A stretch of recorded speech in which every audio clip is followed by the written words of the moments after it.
Chapter 4799. Muchin didn't say anything, but he looked at their master nervously. He wanted to know if it was their mother, as their elder brother had said. Emperor Qing glanced at the three of them and pulled back his sleeve, which was being pulled by Yuer. He slowly walked to the stone table under the tree and sat down. He said, "In this world of immortals, there's no one else who has the ability to ascend except your parents. Your father, Xianyuan Mose, failed to ascend last time, so naturally, it's impossible for him to ascend at this time. So, the person today is undoubtedly your mother. Then will our mother be in danger? Will she be able to ascend smoothly?" Muchin couldn't help but ask. "Master, will those people who want to harm my father and mother take this opportunity to make a move on my mother? Will it be very dangerous for my mother to ascend now?" Howard asked worriedly. "Master," you hurriedly called out. Emperor Qing raised his hand and stopped them from asking further. "Those who want to harm her will naturally not let go of such a good opportunity. Whether she can ascend smoothly will naturally depend on your mother. Master, I beg you to help our mother." Yuer knelt down, and raising her small face, she pitifully begged him. "Master, Master." Howard and Muchin also knelt down. Although they didn't say it, their meaning was clear. "Get up." Emperor Qing looked at them and said, "It's useless to kneel because your mother's path is different from others. The things she will do in the future will be more difficult and dangerous than her ascension today. If she can't resolve the crisis and ascend smoothly today, how can she face her enemies in the future?" He paused and glanced at them. "Don't tell me that if she encounters danger in the future and encounters something she can't solve, you will kneel down and beg me to help her? You must know that everyone has their own mission, their own life, and their own difficulties. If you blindly rely on others for help, how long can others help you?" When the three of them heard his words, they were momentarily stunned. Perhaps because they were still young, they didn't quite understand, but they vaguely understood what he meant. Thus, the three of them looked at each other and paused for a moment. Then, they lowered their heads and said in a low voice, "Master, we were insensible." Emperor Qing nodded and said, "You may rise." The three of them responded and stood up. "Life and death are predestined. You don't have to worry. It's useless to worry. She has advanced today. She won't ascend in a day or two. Calm down and go back to cultivate," Emperor Qing said slowly. Hearing those words, the three of them moved their lips as if they wanted to say something. However, in the end, they didn't say anything. They only responded with a sound of acknowledgement before leaving together. Their mother was undergoing the heavenly lightning tribulation, so how could they calm down and cultivate? However, what could they do if they didn't cultivate? They were still young and couldn't help her with anything. Let's go. Let's go back and cultivate. We have to believe in Mother. She can definitely do it." How? Or held their hands and said firmly, "Yes, Mother will definitely ascend safely. At that time, maybe we will be able to see her again." Yu nodded with a serious expression on her face. "Let's go back and cultivate," Muchin also said. The three of them returned to the cave residence.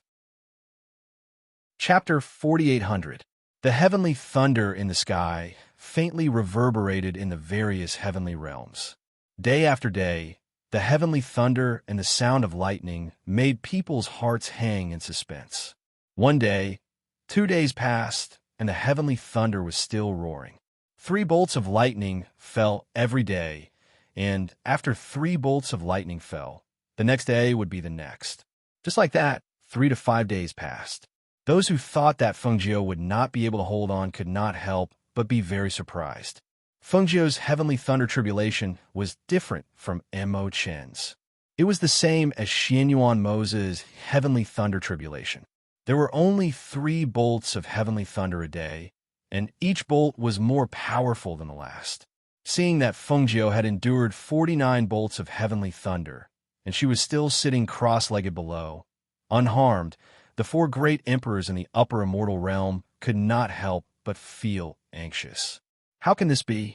We have clearly increased the power of the heavenly thunder and lightning. How could she still hold on? One of them said, anxiously pacing up and down in the main hall with his hands behind his back. Could it really be the destined phoenix star? Could she really have such good fortune? Another great emperor's brows were also filled with worry. Feng Jiu was so strong, and her luck was so heaven-defying. If she really succeeded in ascending, would she be able to live a peaceful life in the future? At that time, they would not rest until one of them was dead. Have you forgotten? She has the ancient green lotus in her body. Moreover, I noticed that after being tempered by heavenly thunder every day, her body would be enveloped in a layer of green aura, and a green lotus would appear between her eyebrows. It is said that this ancient green lotus is the head of the four lotuses, and has the ability to quickly recover. I reckon that the green lotus has something to do with her being able to hold on until now.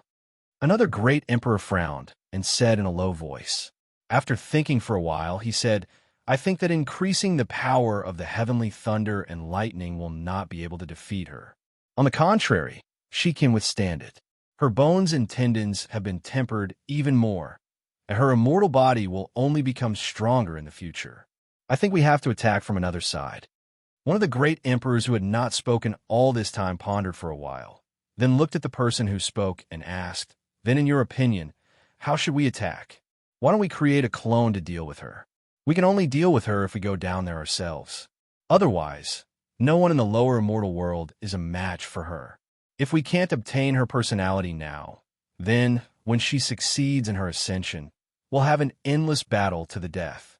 If we send our clones down, our strength will also be restricted.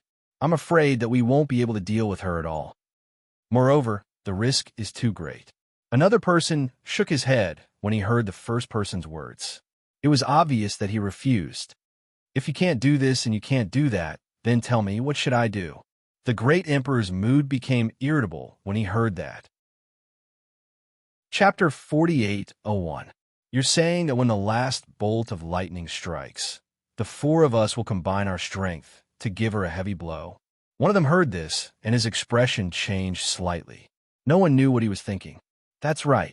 The great emperor nodded and said, Although we've done something these days, we all know that the power of the lightning strikes is at most 20% of our strength. When the time comes, the four of us will each use 60 to 70% of our strength. Do you think that she can withstand 60 to 70% of our strength by herself? Will there be any risks? One of the more cautious great emperors asked hesitantly. What risks can there be? As long as we can kill her, even if she consumes too much spiritual energy and can't recover in a short period of time, what's the harm in resting for a while? The great emperor who made the suggestion said. The more he thought about it, the more he felt that this method was feasible. The other two thought for a while and finally nodded.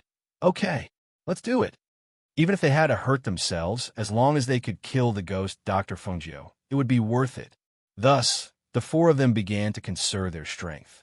When the last bolt of lightning gathered and was ready to strike, the four of them would combine their strength to give Fengjiu a fatal blow. In the East Sea Spirit region, Guan Shilin and Wanyan Qianhua had arrived. Other than them, there were also the other captains of the 8 Phoenix Guards. They gathered here to guard her. While watching her advance, they were also worried. For the past few days, they had been watching the heavenly thunder in the sky strike Feng Ix's body with a terrifying airflow. At the same time as the heavenly thunder, there was also the lightning ray, which made them tremble with fear. Their hearts were tightly clenched, afraid that Feng Nine would not be able to bear it and fall down. She seems to be in a good condition. Wanyan Qianhua gently exhaled as he spoke. However, his hand was tightly holding Jun Jushang's hand. He didn't even realize that he had scratched a few marks on Jun Jushang's hand. Jun Jushang patted her hand gently and said, Don't worry. This was not the first time she had experienced a tribulation. When had she not survived it? It's okay. Just relax. How can I relax? Mose is already in such a state, and he's still sleeping at the bottom of the sea. We don't even know when he'll wake up. If something happens to her, what should we do? The more she spoke, the more nervous and worried she became. Her beautiful eyes stared at Fengjiu in the distance. Xiaojiu has already withstood 49 bolts of lightning. Don't worry. She'll be fine. I believe in her, Guan Shilin said, looking at Fengjiu in the distance. They couldn't see her clearly from here. One reason was because of the distance, and the other was because of the lightning pillars surrounding her. However, if they looked carefully, they could see the green lotus that appeared between her eyebrows, as well as the green lotus aura that emanated from her body after 3 bolts of lightning every day. Chapter 48:02. Jun Jueshang patted her hand and said with a faint smile, "You think too much. Not everyone can reach their level of strength, and not everyone can have the opportunity to ascend like them." Guan Shilin also smiled and said, "Yes. How many people in this world can reach the peak of the Supreme Being realm? Besides, although we are not weak, we are still far from the Supreme Being realm. Some people can't even touch the edge of the Supreme Being realm after cultivating for a lifetime. It's too early to talk about ascending." He smiled and looked at the clouds that were gathering in the sky. "Moreover, I'm fine now. I have a family, and I have Yi Jing and my child to accompany me. I'm already very satisfied. I don't think too much about other things." He had never been an ambitious person. He wanted to become strong only to protect the people who were important to him. With his current strength, he could be considered as the strongest among the strongest in the heaven realm. In addition to his relationship with Xiaojiu, no one dared to attack them. Therefore, it could be said that everything they had now was what they wanted to have. Wang Xianhua and Jun Jueshang couldn't help but look at each other when they heard this. For them, everything they had now was the life they wanted to have. It was peaceful and happy, and they had already obtained it. Everyone's pursuit was different. Some people wanted to be famous, some wanted to gain fame and fortune, some wanted to become strong for the sake of becoming strong, and some were forced to become strong by fate. There were also some like them, who only wanted to live an ordinary life with their loved ones, their children, and their families.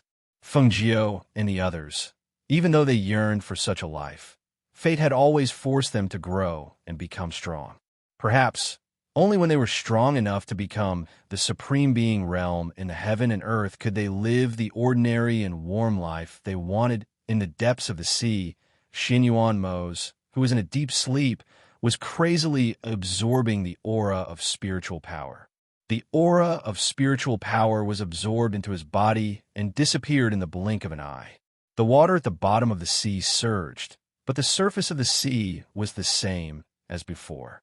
Only the sea near where Fengjiu was surging due to the airflow fluctuations, rolling up layers of spray and slapping against the surface of the sea, producing the whistling sound of waves.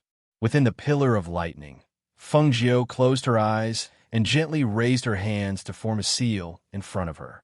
As her hands moved, the aura of the green lotus spread out and quickly repaired the marks left on her body by the heavenly lightning.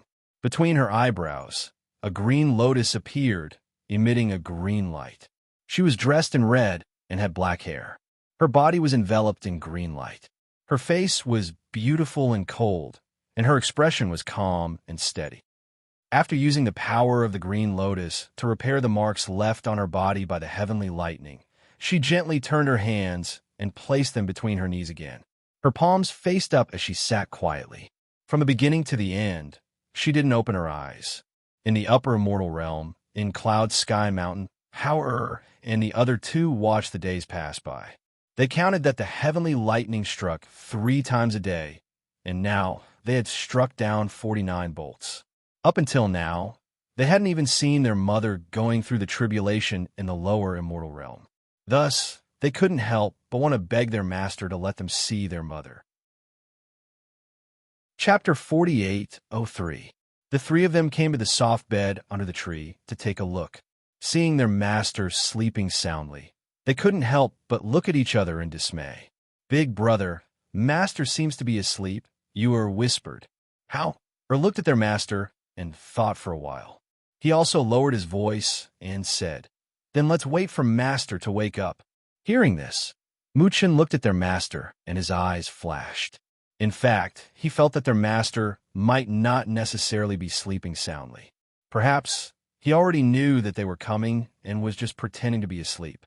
Yuer nodded and replied, "Okay, then we'll wait here for master to wake up." Seeing their master sleeping, it didn't seem good to wake him up.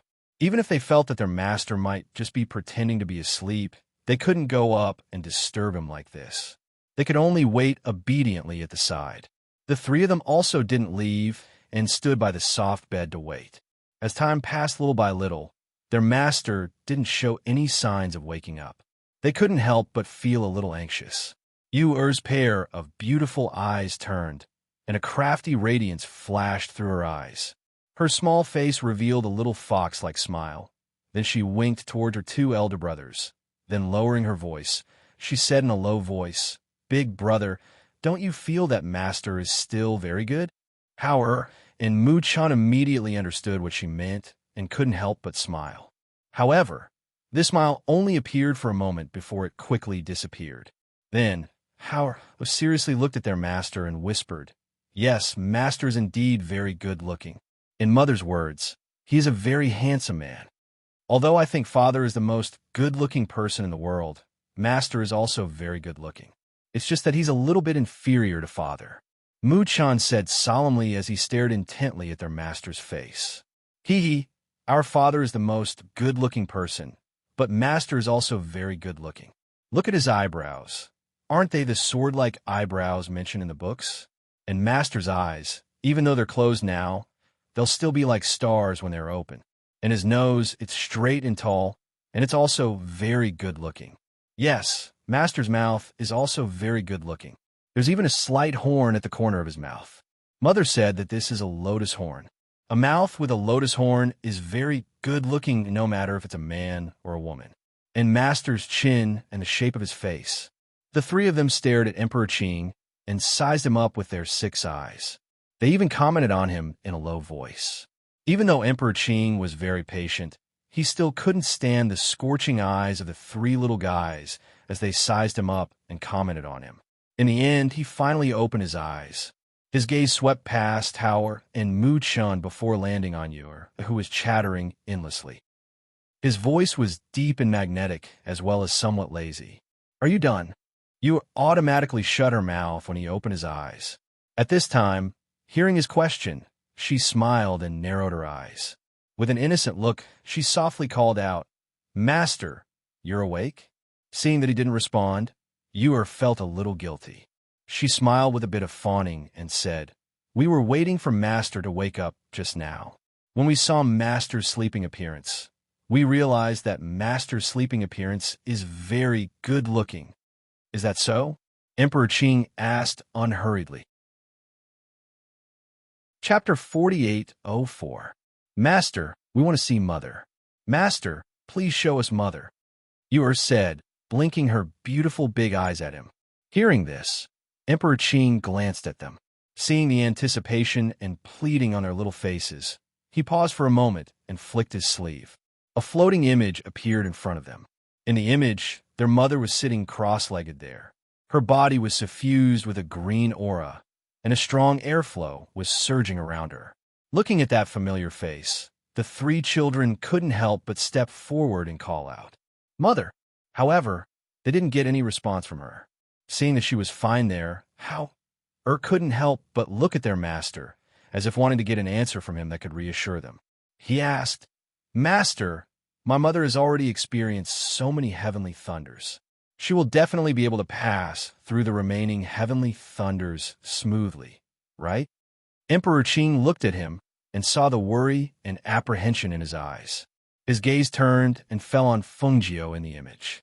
Seeing that her mental state was very good, he nodded and said, "If there are no accidents, she should have no problem with the remaining heavenly thunders." Hearing this, Howard lightly exhaled and revealed a big smile. "That's good. I knew that Mother would definitely be able to do it." When Mu-chan and Mu-yu heard this, they looked at each other and smiled happily. They watched there for a while. Perhaps because the 3 heavenly thunders had already fallen today, they only saw their mother recuperating there. Therefore, after a while, the image was flicked away by their master.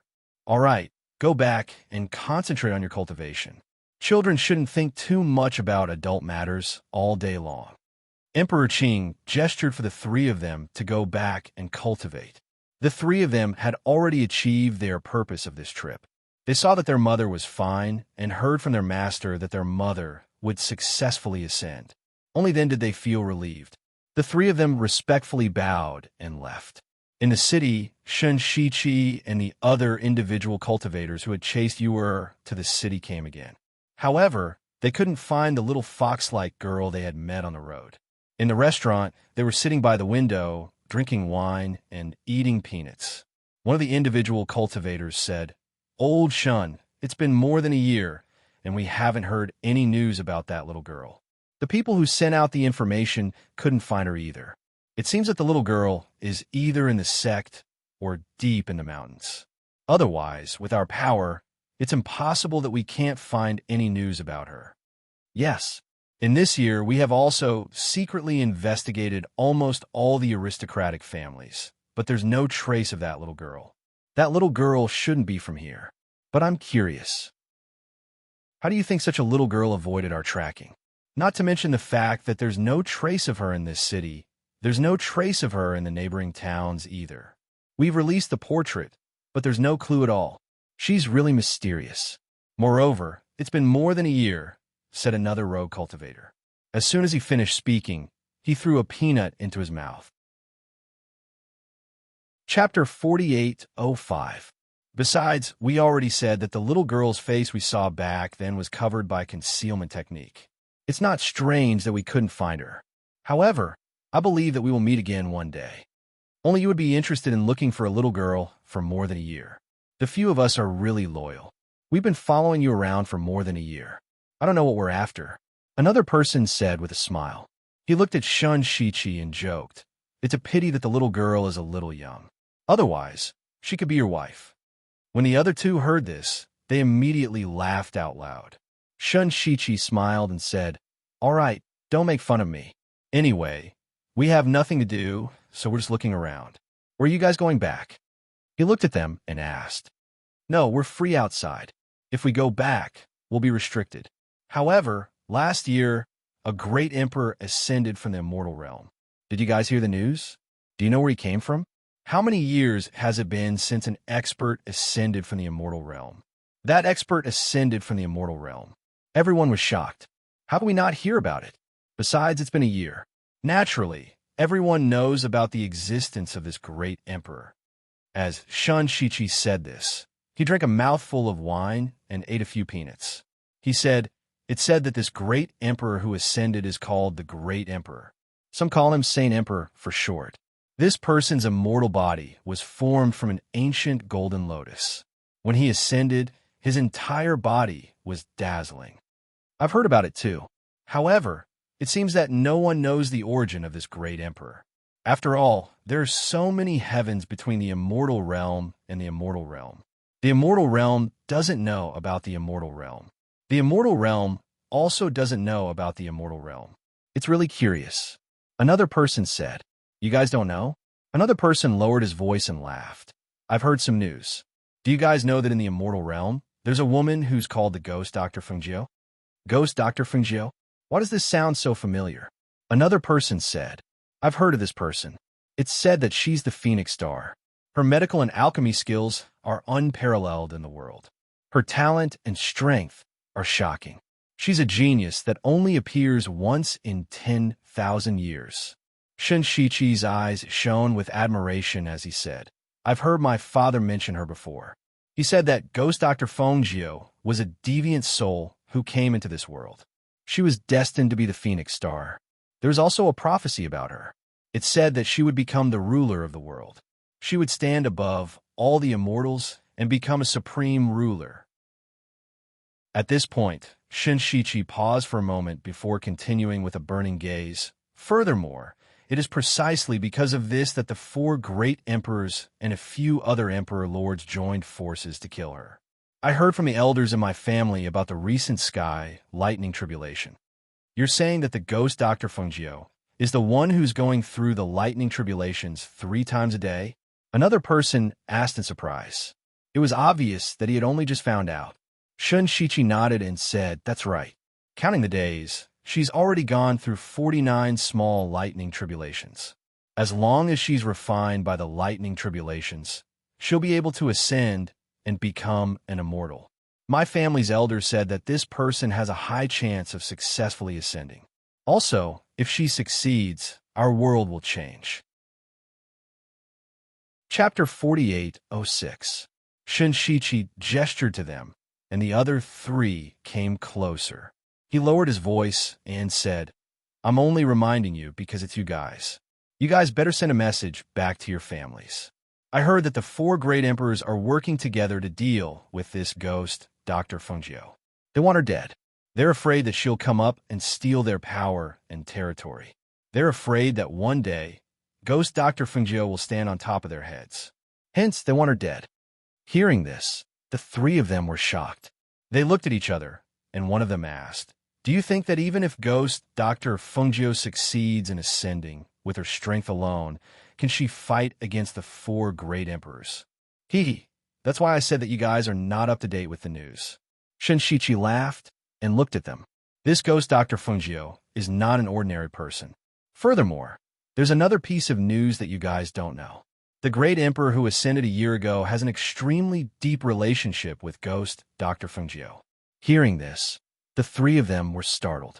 They clearly didn't expect this. If she really ascends, will the four great emperors work together to suppress her? Or even let us, the aristocratic families, suppress that Ghost Dr. Fungio? It seems like one of them frowned as he spoke. Shinshichi stepped back and leaned against the back of the chair. He said leisurely, Just listen to me. There won't be any mistakes. If you don't understand something, just send the news back. The elders in your families will think about it. Seeing this, the three of them looked at each other and cupped their hands. Old Shun, thank you. We're all brothers. There's no need to thank me. He waved his hand and didn't mind. His gaze turned to the street outside. He wondered when he would meet that little girl again. The next time he met her, he would definitely ask her how she managed to hide from them. The days passed one by one. However, whether it was the lower immortal realm or the upper immortal realm, it seemed a little oppressive. Especially the aristocratic families and sects in the upper immortal realm, they felt a little peaceful recently. It was like the calm before the storm. The calm made people feel inexplicably uneasy and anxious. Today was the 27th day of Fengjiu's tempering by the thunder of soaring. It was also the last day. If she could successfully survive the three heavenly thunders today, then what awaited her was to be reborn into an immortal body and ascend to the 9 heavens. Today, the three heavenly thunders had yet to fall. However, the clouds in the sky were becoming more and more oppressive and terrifying. On the surface of the sea, the wind was blowing and the waves were roaring. The waves were swept up high by the wind and slammed against the surface of the sea fiercely, creating loud, crashing sounds. In the Spirit Sea region of the East Sea, the various sovereigns were watching from afar. Luo Yu and the other captains of the Phoenix Guard, as well as Du Fan and Guan Shilin, were nervously looking at the red figure that was still sitting there quietly. After so many days of tribulation, the special red robe on her was already charred in some places and tattered in others. The color was no longer as bright as before. However, her expression remained the same. She was still as calm as ever. The green lotus between her eyebrows continued to provide her with an endless supply of green lotus chi. It was as if she could not sense what was happening outside. She was only focused on her ascension. Chapter 48:07. Their divine senses penetrated through the layers of clouds and locked onto the red figure below. Seeing that she had held on until now, the four of them had ugly expressions. I didn't expect Fengjiu to have such heaven-defying luck. It's already the last day, and only the last heavenly lightning is left, one of the great emperors said with a heavy heart. Since that's the case, let's do what we agreed on previously. I don't believe that she can really withstand a sure kill attack from the four of us. One of the great emperors said with a gloomy gaze as he stared below. Increase the power of the first 2 heavenly lightning bolts. If she can withstand it, the four of us will join forces to strike the last heavenly lightning. All right. Immediately, the four of them looked at each other. 2 of them mobilized the powerful pressure in their bodies and prepared to increase the power of the heavenly lightning that was about to descend. At the same time, at Cloud Sky Mountain, Emperor Qing and the three children were watching the scene in the floating mirror under a tree. They were watching Fengjiu undergo the heavenly lightning refinement on the last day. The three children were nervous. Even Yu, who is usually the most talkative, was holding her breath. She didn't even dare to breathe loudly, let alone speak. Emperor Qing glanced at the three children and then looked at Fengjiu in the mirror. Then he shifted his gaze and looked at the sky. He felt that those people wouldn't let Fengjiu off so easily, especially when Fengjiu was undergoing the last 3 heavenly lightning refinement. Those people couldn't just watch and not do anything. He paused for a moment and got up from the soft couch. With his hands behind his back, he leisurely walked away. Hao, who had been staring at the scene, sensed it and looked up. He saw their master leisurely walking on the wind with his hands behind his back. In a few seconds, he was heading towards the peak of the mountain. He couldn't help but wonder what his master was going to do. As the peak of Cloud Sky Mountain was shrouded in clouds and mist, it was very difficult to see the scenery at the peak of the mountain even from within Cloud Sky Mountain. Therefore, when he saw their master heading towards the peak of the mountain, Hao pondered for a while. Since his master didn't say anything and didn't say much, he didn't ask and wasn't curious. Because what he wanted to see was his mother successfully ascending. At this moment, no matter who called him, he didn't want to leave this scene. Mu Chun and Mu Yu didn't notice their master's departure. Or rather, they knew it, but they didn't care. At this moment, no one was more important than their mother, even if that person was their master. When they reached the peak of Cloud Sky Mountain, the Lotus Emperor clasped his hands behind his back and looked at the distant sky while facing the wind.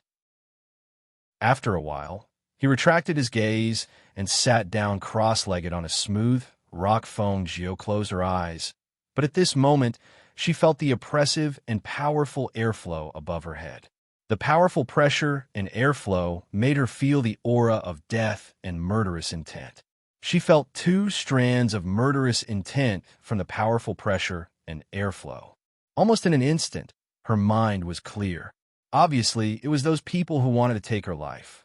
But did they really think it was that easy to take her life? The corners of her lips curled up slightly, revealing a faint arc. Chapter 48:08. She only felt the lightning and heavenly thunder strike her body at the same time. The powerful impact was like a torrent of water from high above, hitting her body heavily. At that moment, she felt a wave of pain and numbness coursing through her veins. The tempering of the heavenly thunder caused her skin, flesh, tendons, and bones to suffer an extremely powerful impact and pain at that moment. She clenched her teeth tightly and clenched her hands into fists. She forced herself to endure the excruciating pain, as if her bones and tendons were being broken and then crushed. Cold sweat seeped out of her forehead, and beads of sweat rolled down her cheeks. However, in the next moment, they were blown away by the airflow from her body. Guanxilin and the others, who were watching from a place where the pressure and airflow could not reach, saw that this heavenly thunder was even more powerful than the previous one. They could not help but feel their hearts skip a beat.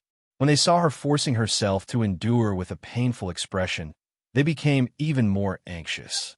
In an immortal mansion in the upper immortal realm, Mo Chun sat cross-legged and released his divine sense. He knew that those people would definitely make things difficult for Fengjiu and obstruct her ascension. Therefore, he stood guard here quietly.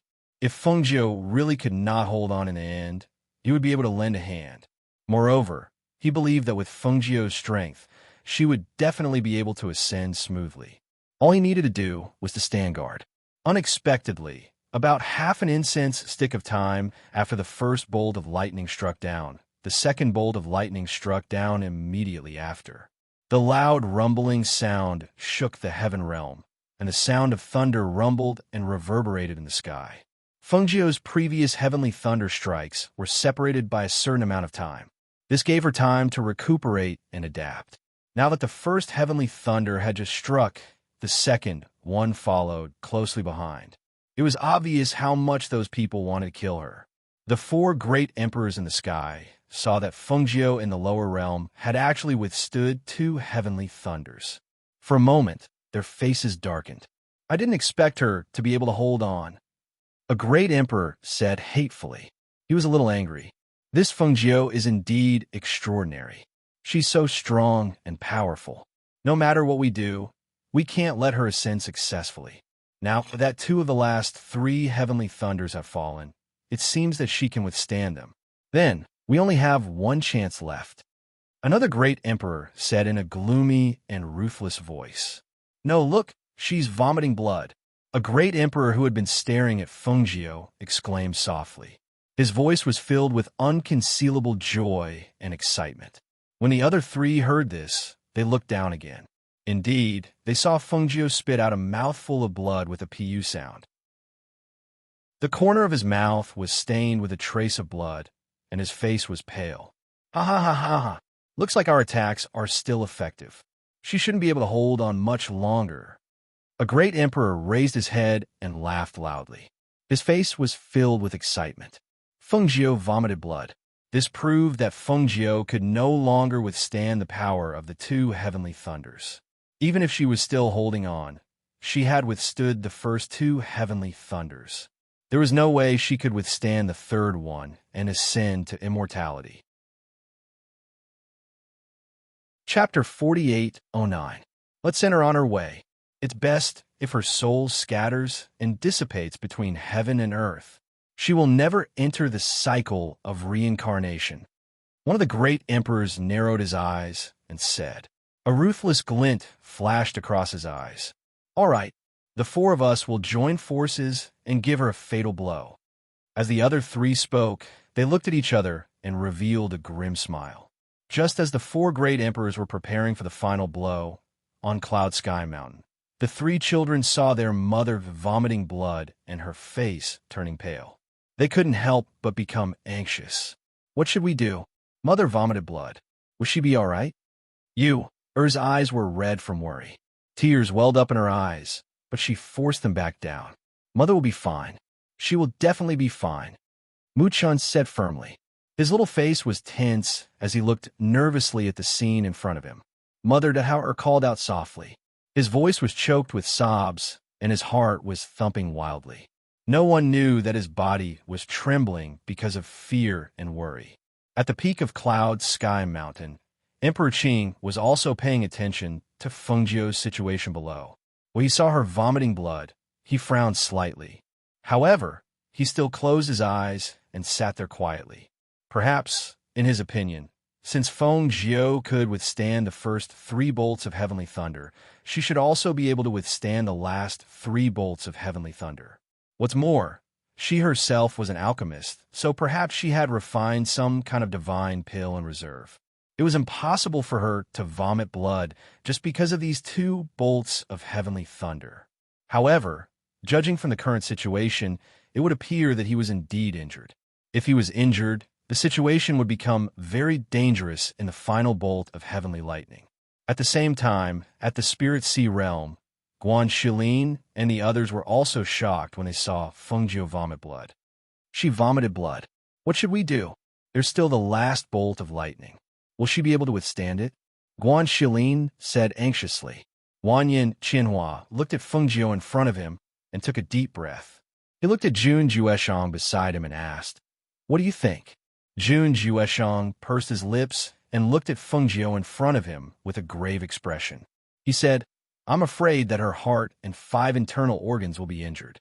If that happens, I'm afraid that she won't be able to withstand the last bolt of lightning. Based on her situation, the consequence of failure is very likely." Hearing this, Wanyan Qianhua immediately said, "Let's find a way to save her. We can't just watch her die in front of us."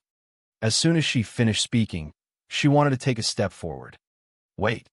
Du Fan and Lung Hua spoke at the same time. They walked over and looked at Wanyan Qianhua and the others. They said, "Master told us not to disturb her when she's breaking through. We can only observe and not get close. It's useless no matter who gets close to her. Not only can we not save her, but it's also very likely that we'll be accidentally injured by the lightning." Wanyan Qianhua's face darkened when he heard this. He said, but she's vomiting blood now. Do you know what will happen if she fails? Du Fan and Lung Hua looked at each other and nodded. They said, of course we know. However, we're here to protect her under Master's orders. Moreover, we believe in Master. Chapter 48:10. Seeing this, Junju Shang held Wanyin Qianhua's hand and said, believe in Fengjiu. She never does anything she's not sure of. Besides, Du Fan and the others are right. She has withstood so many bolts of lightning, so there's no reason for her not to be able to withstand the last one. Believe in her. Hearing this, Wanyin Qianhua nodded and didn't say anything else. She just leaned into Junju Shang's arms and didn't dare to look at the scene where the last bolt of lightning was about to strike. Hearing this, Guan Shilin was also silent for a while. He didn't say anything, but his hands were tightly clenched into fists and his palms were sweaty. Look, the wind and waves on the sea are a little unusual. Lung Shuang looked at the sea. Because of his master's ascension tribulation, the sea was a little different from usual and the waves would be bigger. However, it was rare to see a wave that was 7 or 8 meters high. Because of her words, they looked at the surface of the sea. Indeed, they saw a wave surging on the surface of the sea. Accompanied by the whistling of the sea wind, it surged violently towards the shore. The momentum was so terrifying that it caused their expressions to become serious. If the wave hit them, Fengjiu, who was sitting on the rock, would be affected as well. However, just as this thought flashed through their minds, they saw a loud crack in the sky. A bolt of lightning struck down, and at the same time, a destructive bolt of lightning struck down towards Fengjiu. No one noticed that Fengjiu, who was surrounded by lightning, threw a pill in her mouth when the dazzling bolt of lightning flashed across the sky. At the same time, she turned her hand, and an ancient mirror appeared in her palm. The momentum and pressure of the lightning and thunder struck down on Fengjiu's body. At that moment, there seemed to be 4 different auras faintly appearing between the lightning and the lightning. The 4 different auras transformed into the shape of dragons, which roared and rushed towards Fengjiu. The destructive aura of death also struck down at that moment. Boom! It was a loud bang that shook the 9 heavens. The whole world seemed to be trembling, and the land of the East Sea spiritual region was shaking. Some of the ground even cracked because it couldn't withstand the terrifying pressure. When the lightning and thunder mixed with the 4 destructive auras struck down on Fengjiu's body, a strong and dazzling light burst out from her body like the sun. There seemed to be a faint cracking sound, like the sound of a mirror shattering. Master, Xiaojiu! Everyone couldn't help but cry out in alarm. The destructive aura of death was too powerful, and the dazzling light was too dazzling. As a result, the place where she stood was filled with dazzling light. No one could see her at all. Mother! Mother! Mother! On Cloud Sky Mountain, the 3 children shouted with red eyes. 3 pairs of eyes stared intently at the image. However, in the next moment, the image that they were staring at seemed to have been disturbed by something and disappeared before their eyes. Mother! Boo-hoo! Big brother! Big brother! I can't see mother! I can't see mother! Chapter 48:11. Howard and Mu Chun were also anxious. Their eyes turned red when they saw the disappearing image. Why did it disappear? Why can't we see it? Master, master!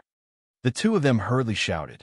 Their voices, which carried the aura of spiritual power, spread throughout the entire Cloud Sky Mountain with anxiety and panic. The Qing Emperor, who was in the clouds of Cloud Sky Mountain, heard their voices and knew why they were so anxious. However, he was also very surprised. At this moment, he could not see Fengjiu's situation and could not divert his attention to respond to his 3 disciples at this moment. He focused his mind and used his divine sense to explore the immortal realm again. However, he was shocked and quickly retracted his divine sense. In the East Sea spiritual region, in the dazzling light of the sun, for powerful airflows and pressure visible to the naked eye were refracted from the light and attacked the 9 heavens above. They were so fast and powerful that they were as terrifying as the four destructive auras that struck Fengjiu. In the sky above the celestial realm, the four emperors were looking down to see if Fengjiu had been annihilated. Unexpectedly, in the next moment, a torrential stream of air suddenly attacked the four of them. Because the four auras were familiar to them, they were unable to react or dodge in time. Just like that, they were sent flying by the four streams of air. Whoosh! Bang! The four powerful airflows cut through the air and landed on the four great emperors. Even though the four of them were powerful, they were still sent flying. The moment they spat out blood, their figures flew hundreds of meters away. After spinning a few times in the air, they fell down. Screams and exclamations came from the four of them. However, the four of them fell down from the clouds due to the heavy impact and disappeared in a short while. The only thing that could be seen was that the four of them seemed to be seriously injured. The Qing Emperor of Cloud Sky Mountain saw this scene. Mo Chun, who was in the immortal abode, also saw this scene. After being stunned for a moment, the two of them smiled. The former was surprised and expectant, while the latter was relieved at the same time. In the Spirit Sea region, the dark clouds that shrouded the entire sky dispersed under the dazzling light. The aura of death and destruction in the air, as well as the powerful airflow and pressure, all disappeared without a trace as the light gradually dispersed. Even the 7 or 8 meter high waves on the sea disappeared in an instant, only splashing a layer of water. The oppressive aura dispersed, and what appeared was the moving celestial music that came from the blue sky and the immortal light path that shone down from the 9 heavens. The 7-colored rainbow stretched across the sea and extended to the large rock that Fengjiu was on. The immortal light appeared. She slowly opened her eyes. Her clear eyes shined brightly as she looked at the celestial path that had appeared in the sky. She stood up against the wind. Chapter 48:12. Master, Xiaojiu, Ajiu, Du Fan, Guan Shilin, and the rest looked at this scene with tears of excitement in their eyes. They shouted loudly and waved at Fengjiu, who was standing against the wind.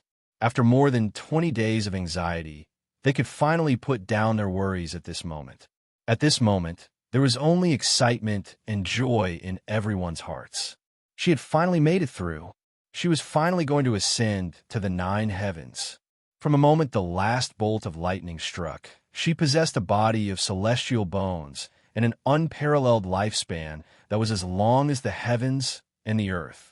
Looking at the red figure who was standing against the wind and shrouded in holy light and heavenly music, everyone's eyes were filled with pride. That was their master. That was their family. After hearing their voices, Fengjiu slowly turned around. Her red dress drew a beautiful arc as she turned around. After she turned around, the red dress also fluttered in the wind, creating a circle of enchanting petals. Amidst the holy light, her figure gradually flew up, and her feet left the ground. She stood there quietly. When her quiet gaze fell on the familiar faces, there was a trace of gentleness in it. A beautiful smile bloomed on her peerless face. "Take care of my family for me. I'm leaving, but I'll be back." Her voice came from the sky. Her voice was soft, but it contained a firm conviction and clearly entered everyone's ears. "Don't worry, Master. Your subordinates will definitely not disappoint Master's trust," Du Fan and the rest said in unison. They cupped their fists and bowed, kneeling on one knee. Each of them raised their heads and watched as their master gradually disappeared into the distance. Agio, we'll wait for you to come back. You have to take care of yourself. You must be well. Wanyan Qianhua shouted loudly and waved at Fengjiu. Xiaojiu, you have to take care of yourself. You have us at home. Don't worry. Guan Shilin also shouted loudly and waved at her. He watched as her figure gradually moved towards the rainbow bridge in the holy light until she reached the 7-colored clouds in the sky. When the heavenly music in the sky gradually dissipated, the heavenly aura in the air gradually dissipated, and the holy light gradually disappeared. The 7-colored path in the sky also disappeared without a trace. along with the dazzling red figure. Seeing her ascend, Wanyin, Qianhua, Guan Shilin, and the rest retracted their gazes and looked at each other.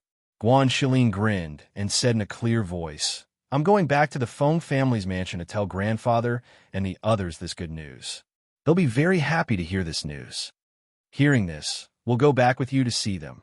Speaking, I haven't seen them for a long time. Now, there's no need to worry about her. Now that Xiao has successfully ascending, there's nothing to worry about her. We'll go back with you." Okay, Guan Shilin responded and looked at Du Fan and the others. He wondered what arrangements Xiao Jiu made for them before she left. Du Fan and the others had already stood up. Hearing their words, Du Fan and the others discussed for a while before walking over. Chapter 48:13. Seeing this, Guan Shilin nodded and said, "Well, you don't have to worry about the old residents. Just do as Xiao Jiu told you before he ascended." "We know," they said, and then cupped their hands to Guan Shilin, Wanyin Qianhua, and Junju Shang. "Please send our greetings and congratulations to Old Master and the others. If there is anything that needs to be solved, just send us a message and we will deal with it."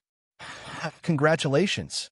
The sovereigns who had been watching Fengjiu's ascension walked over with smiles on their faces and cupped their hands to congratulate them. The Southcheng sovereign's face was full of smiles, and his tone was kind and amiable. He said to Guan Shilin and the others, "The ghost doctor has finally ascended. This is really a joyous occasion. We were lucky enough to see the ghost doctor's ascension, and we are even more shocked and excited. After a few days, we will definitely bring congratulatory gifts and visit Old Master and the others at the Feng family's old residence." Guan Shilin cupped his hands and returned the greeting. He smiled and said, "Okay, I will definitely report to my adoptive father and the others when I return. We will wait for your arrival." After exchanging a few pleasantries, the sovereigns left first. Guan Shilin, Du Fan, and the others arranged for the Phoenix Guards to guard the sea area and then went to the spaceship. At the same time, in Cloud Sky Mountain, Qing Emperor was walking on the wind with his hands clasped behind his back. When he saw how and Mu Chun, who were so anxious that their eyes were red, as well as Yu who was crying due to worry, the corners of his mouth curled up and he smiled. "Why are you crying? Your mother's ascension is a joyous occasion, isn't it?" Hearing his voice and seeing him come back, the three children hurriedly ran toward him. "Master!" Yu's eyes were still tearing, and she was crying very sadly. When she saw him, she threw herself at him and cried loudly, "Master, my mother can't see her. We can't see her, woo-woo." "Master, our mother." "How?" And Mu Chun also surrounded him, looking at him anxiously and worriedly. But before they could finish, he interrupted them. "All right, there's no need to say any more. There's no need to cry. Your mother is fine and has successfully ascended."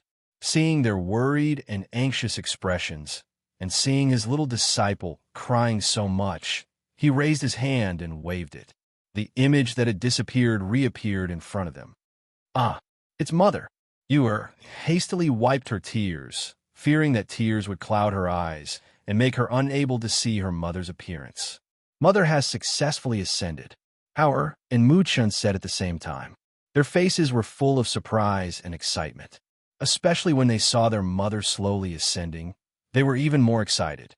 "It's really Mother. Little sister, quickly look."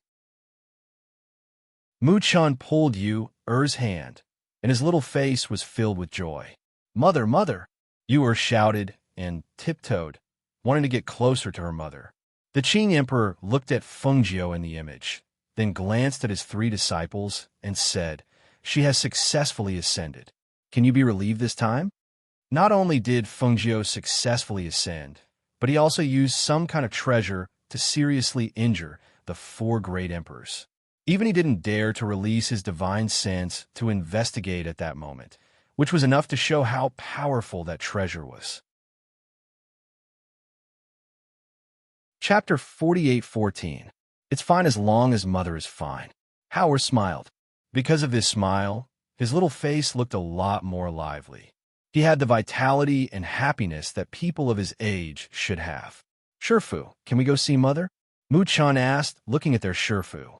Master, take us to see Mother. We miss Mother so much.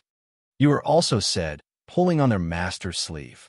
Emperor Qin glanced at them and said, have you forgotten what I told you? Even if your mother ascends, you can't go see her, and you can't let others know about your relationship with her. Otherwise, if her enemies can't do anything to her, they will think of ways to do something to you and use you to threaten her. When he saw their disappointed expressions, he clasped his hands behind his back and sighed softly. Master is doing this for your own good. You'd better focus on your cultivation. With that, he flicked his sleeve and erased the image. Master! You cried out in alarm when she saw that the image of their mother was wiped away by her master. She looked up at him with a red face. Emperor Qing turned around and walked back to his cave. He said indifferently, go back and cultivate.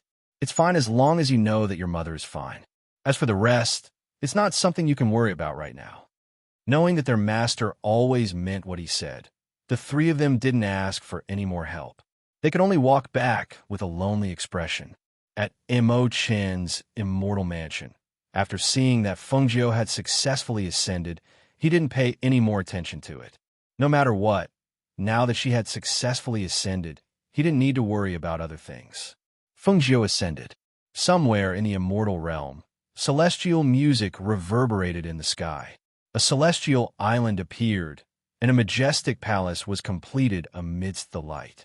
Her immortal mansion was also the same as Mo Chen's immortal mansion a year ago.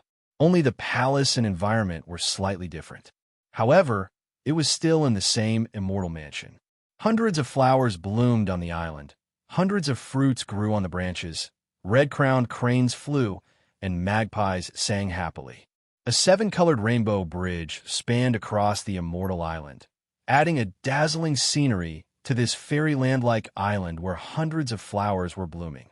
However, compared to Mo Chen's immortal abode, which was bustling with activity when the monarchs came to present gifts, Fengjiu's immortal abode was cold and cheerless.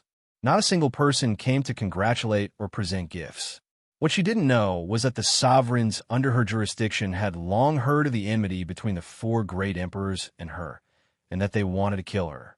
Therefore, even though she had become a great emperor in this world, those sovereigns didn't dare to visit her, for fear that they would offend the other 4 great emperors if they congratulated this newly ascended great emperor.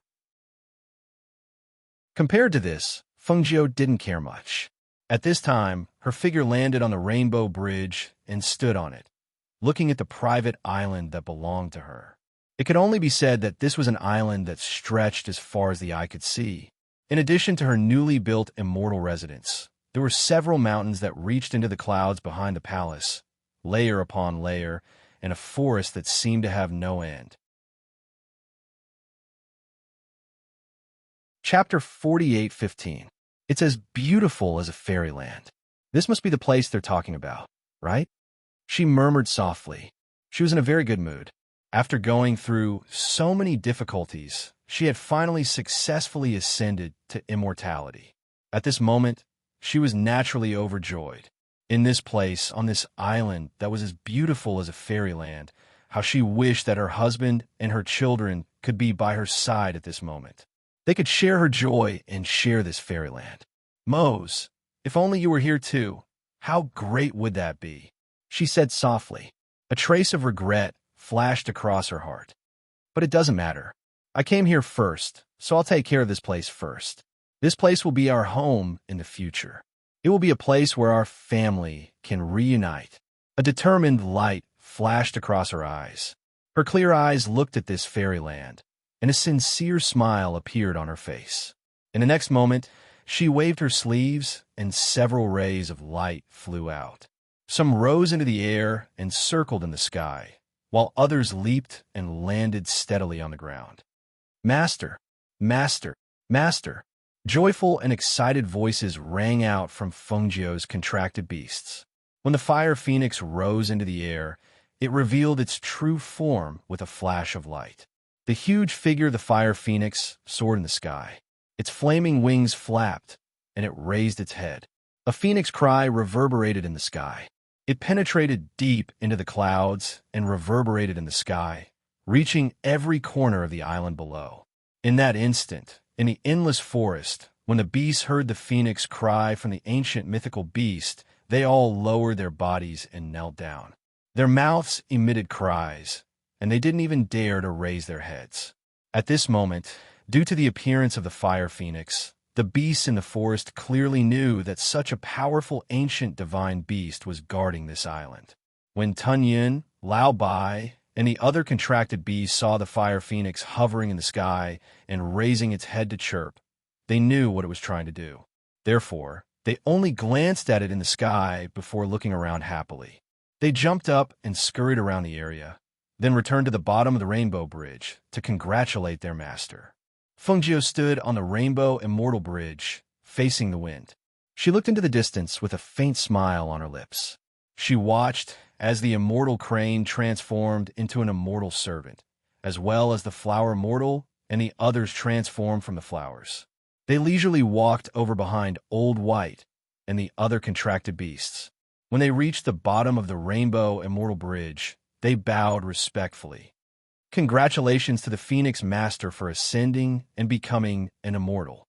Gentle voices of congratulations sounded from their mouths, and they were nothing more than some auspicious words of congratulations for her ascension. Fengjiu raised his hand, and some medicinal pills flew into their hands. He said slowly, "All right, you guys can leave first. Go and prepare a place to rest. Also, I need some information. You guys are responsible for finding out for me." Her gaze landed on the 4 immortal servants transformed from the cranes. When the 4 immortal servants heard her words, they didn't hesitate and respectfully replied, "Yes, we will follow the Phoenix Master's orders." Chapter 48:16. The fire phoenix flapped her wings and brought Fengjiu to circle above the immortal island. Checking the area they occupied and the boundaries they had set up, the 4 great emperors who had been injured by the counterattack had already returned to their respective immortal mansions. Once they returned, they immediately went into seclusion to cultivate. They only instructed their subordinates to be on high alert in case someone attacked them. After one of the great emperors entered his mansion and closed the door, the blood in his chest could no longer be suppressed and spurted out. He staggered backward, holding onto the table and chair as he came to his bed. He leaned against the headboard and gasped for breath. His face was pale as he leaned against the headboard. He took out a pill from his space and swallowed it. After resting for a while, he sat cross-legged to heal his injuries. It was not until 2 days later that he opened his eyes. "Fengjiu, how could he injure me to this extent?" he said hatefully, but in his heart, he also knew that the powerful air current that had injured him was actually the air current that they had used to attack Fengjiu. However, for some reason, their attack had been reflected back at them, causing them to be seriously injured. What kind of treasure is that? How could it reflect their attacks? He muttered. He couldn't understand. How could there be such a powerful treasure in the lower immortal realm? And it had been obtained by Fengjiu. Thinking of the other 3 who had also suffered from the same backlash, he thought for a while, then got up and walked out of the room. Right now, he was afraid that he could not go into seclusion to regulate his breathing and heal his injuries. This attack had injured them too severely. Even if they had taken medicinal pills to recuperate for 2 days, they could only get out of bed and walk around. If they were to really use their chi to attack, it was impossible for them to do so in their current physical condition, especially when he had just checked that he only had 30% of his strength left. If Fengjiu were to attack him at this time, he would definitely die. Therefore, while Fengjiu had just ascended, he had to do something to obstruct her so that she would not have the chance to seek revenge. Therefore, after leaving the room, he ordered someone to send a message to the immortal monarchs, immortal elders, and monarchs in the area under his control, asking them to deal with the newly ascended great emperor. At the same time, he personally sent a message to the other 3 great emperors, informing them of his plans. At the same time, he also asked them to make preparations to unite the sovereigns and immortal monarchs under his jurisdiction to launch a crusade against Fengjiu. After all, with the strength of the sovereigns, it was impossible to deal with the newly ascended Great Emperor Fengjiu. If they were asked to deal with him, it was very likely that they would retreat because they had to fight. Therefore, he planned to let the sovereigns and the various sects and clans under the jurisdiction of the four great emperors work together to cut off the resources in the area under Fengjiu's jurisdiction. Almost as soon as he gave the order, the sovereigns anxiously called for a meeting to discuss this matter. At the same time, Imo Chun, who had received the news from the sovereign below, only smiled and told them not to get involved in this matter. After instructing the Immortal Mansion's immortal maidservant to guard the Immortal Mansion, he flicked his sleeves and flew out of the Immortal Island alone into the clouds. Chapter 48:17. If it was in the past, it would take at least 2 days to travel from the Immortal Island he belonged to the Immortal Island on the other side of the sky. After becoming the great emperors of this world, they had many immortal bodies, and one of them was called Shrinking Earth into Inches. It took him half a day to arrive at Fengjiu's floating island in the sky. He stood in the clouds and looked at the immortal island in front of him, which was covered in clouds. He could faintly see the corner of the magnificent palace and the faintly discernible mountain peak. He walked closer to take a look. As expected, there was a barrier around the immortal island. He smiled faintly and went around to the main entrance. When he arrived at the entrance, he called out, "Agio, it's me." His voice was slow and gentle, but it contained a strong aura of spiritual power.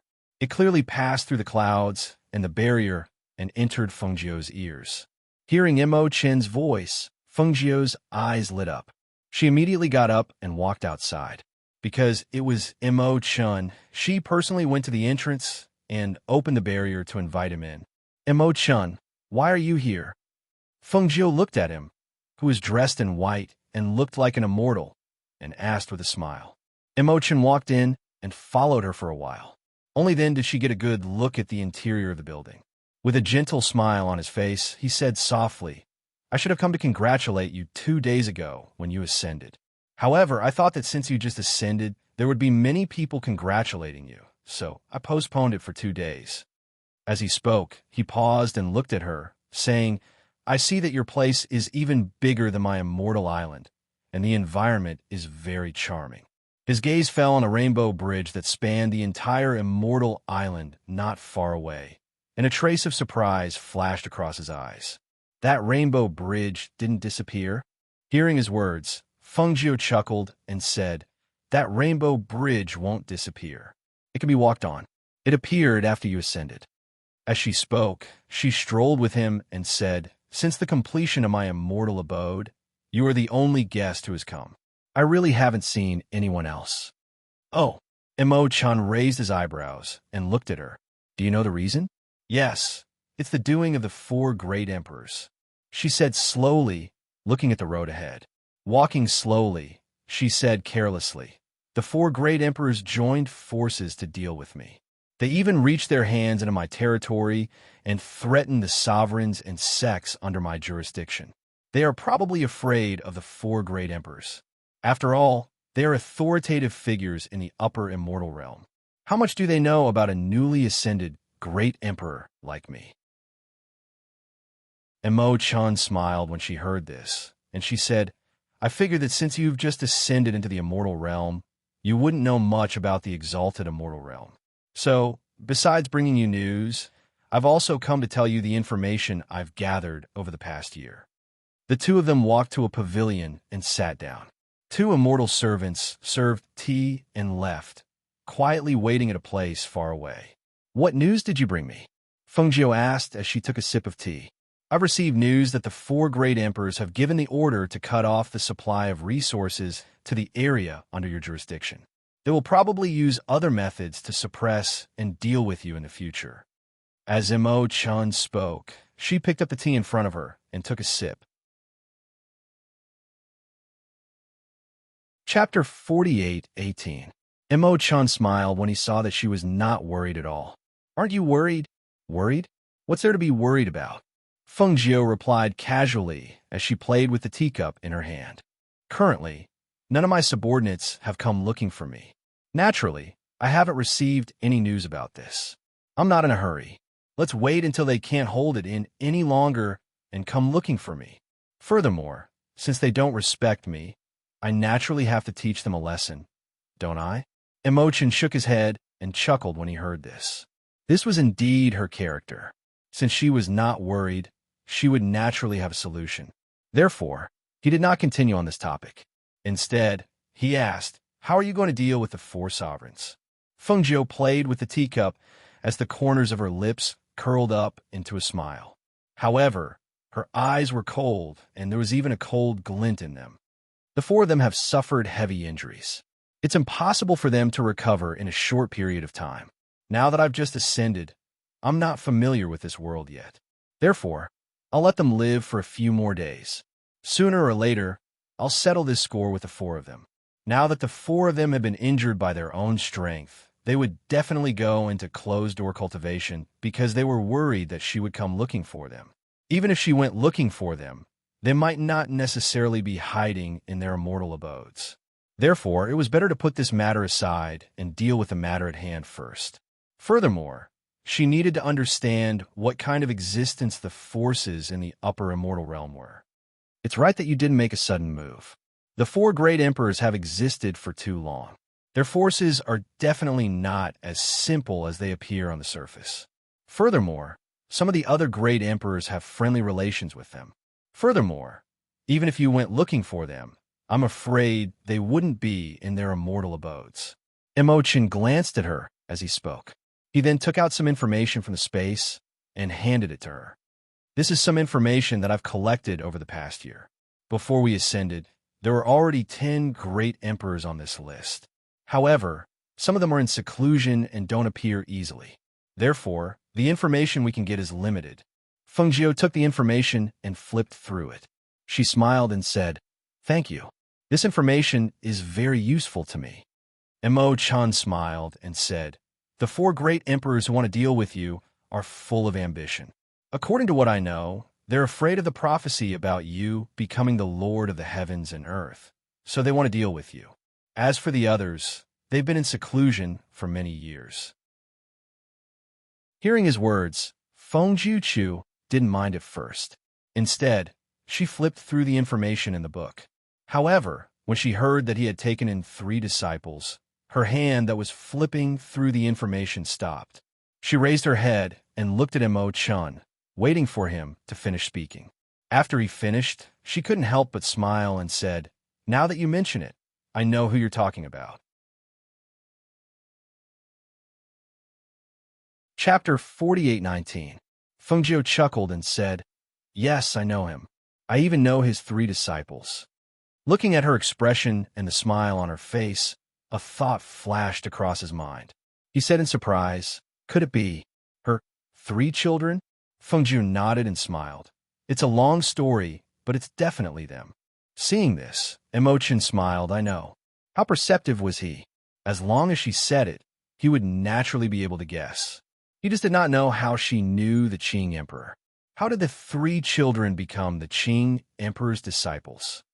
"That's right, I have something to ask you," Imogen said. "What is it?" Fengjiu looked at him and asked, "On the day of your immortal ascension, where did the treasure that injured the 4 great emperors come from? What kind of treasure is it? How could it be so powerful? After all, they were so far away. Moreover, what kind of people were the 4 great emperors? To think that such a person could be injured, and in such an unguarded situation at that." Fengjiu did not expect him to ask about this. After being stunned for a moment, she chuckled. "It's a mirror. However, it's not an ordinary mirror. Many years ago, when I was there, she told him in detail about how the monkey lured her to the cave and how she obtained the mirror that could open a passage to another world." After hearing her words, Imo-chan was slightly surprised. "You obtained it like that? I didn't expect it to be such an incredible treasure. I'm afraid it's not an ordinary item. Actually, I didn't expect it to be so effective either." Unfortunately, the mirror shattered after reflecting the 4 great emperors' attacks. "When I ascended, I saw that it had already been shattered into pieces," she said with some pity. "Fortunately, you had that treasure with you back then. Otherwise, you might not have been able to endure the attacks of the four great emperors. Imogen shook her head and said slowly, I can only say that all of this was predestined, now that I've successfully ascended, but Immerse. She sighed softly. Thinking about Immerse, who was still in the spirit sea of the East Sea, her heart felt heavy. She did not know when he would wake up. Who knew when he would ascend? She could only hope that the power of the green lotus she had given him at that time would be of help to him. Hearing her mention Immerse, Imo-chan was reminded of his master.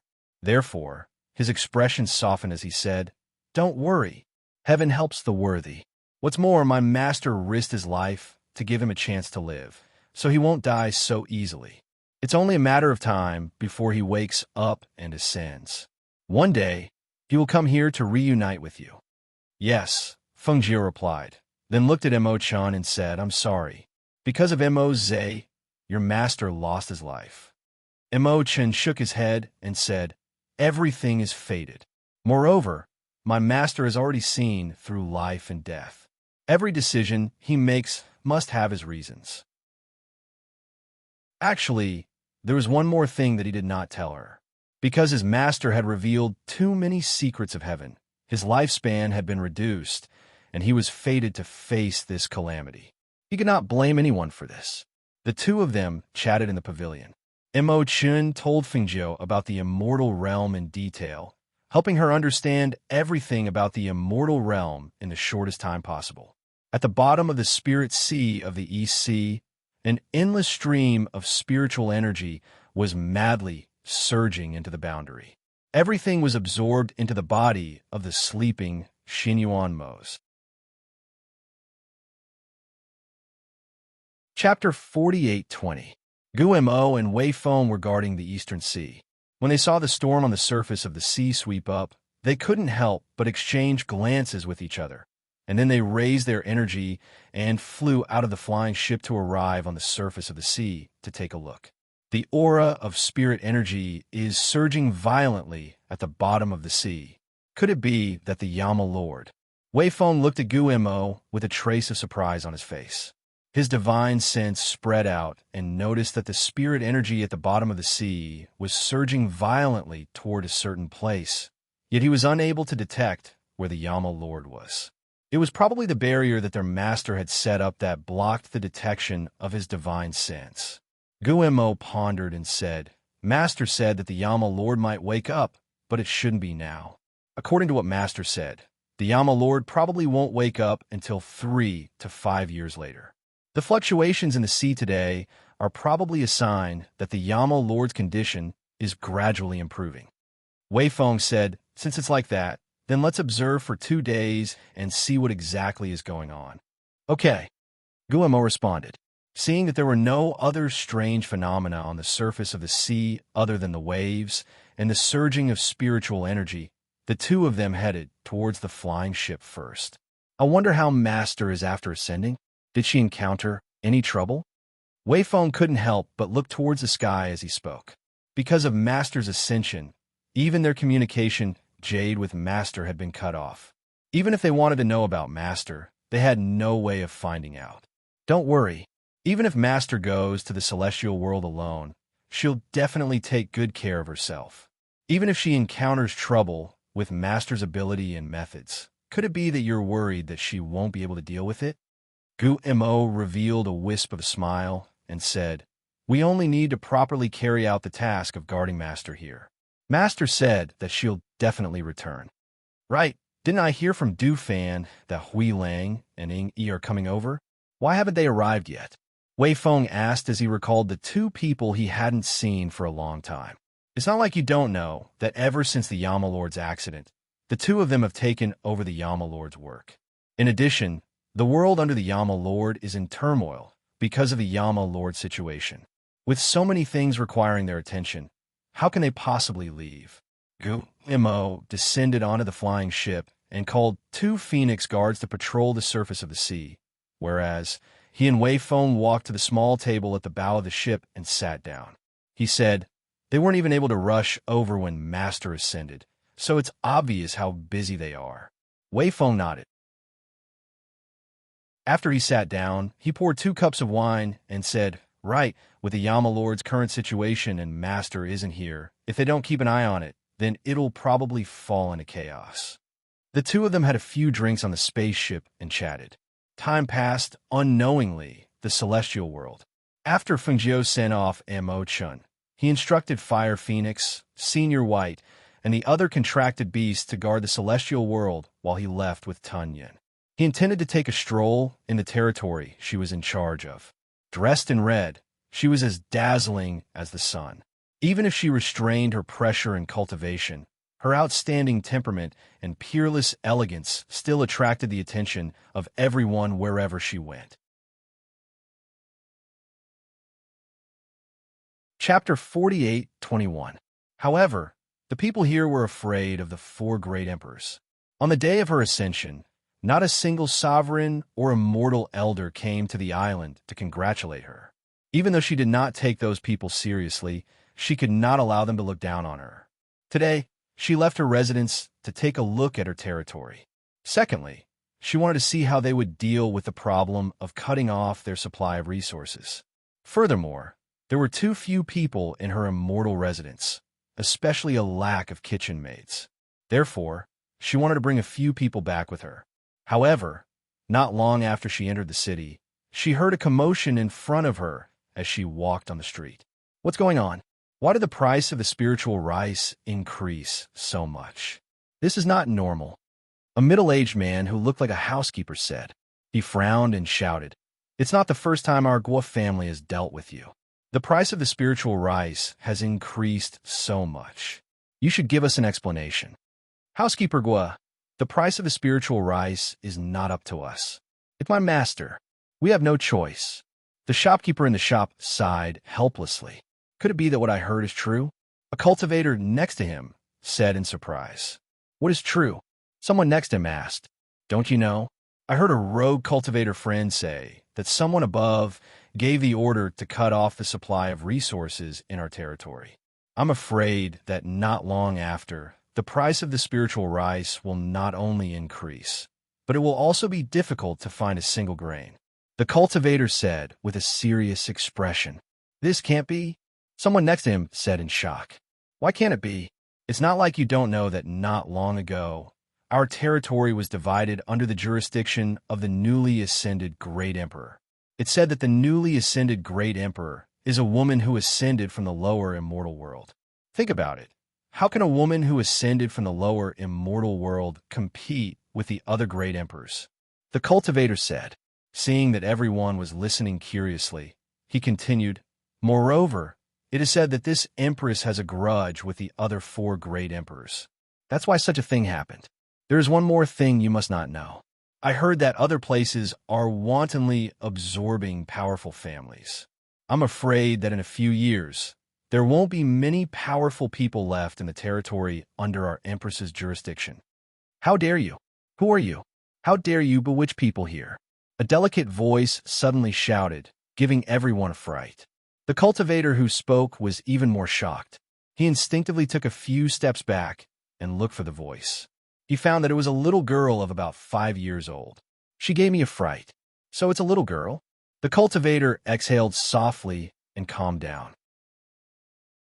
He looked at her from the corner of his eye and said coldly, "Little girl, you're quite imposing, but didn't your parents teach you not to be rude to your elders?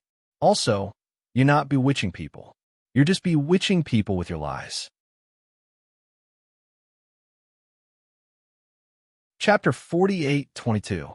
In an inconspicuous corner, Fengjiu was leaning against the wall. When he saw this scene and the little girl, he couldn't help but reveal a smile. Her smile was like a blossoming flower, like a spring breeze, and like a feather gently brushing across one's heart, causing those who were secretly looking at her to be involuntarily stunned.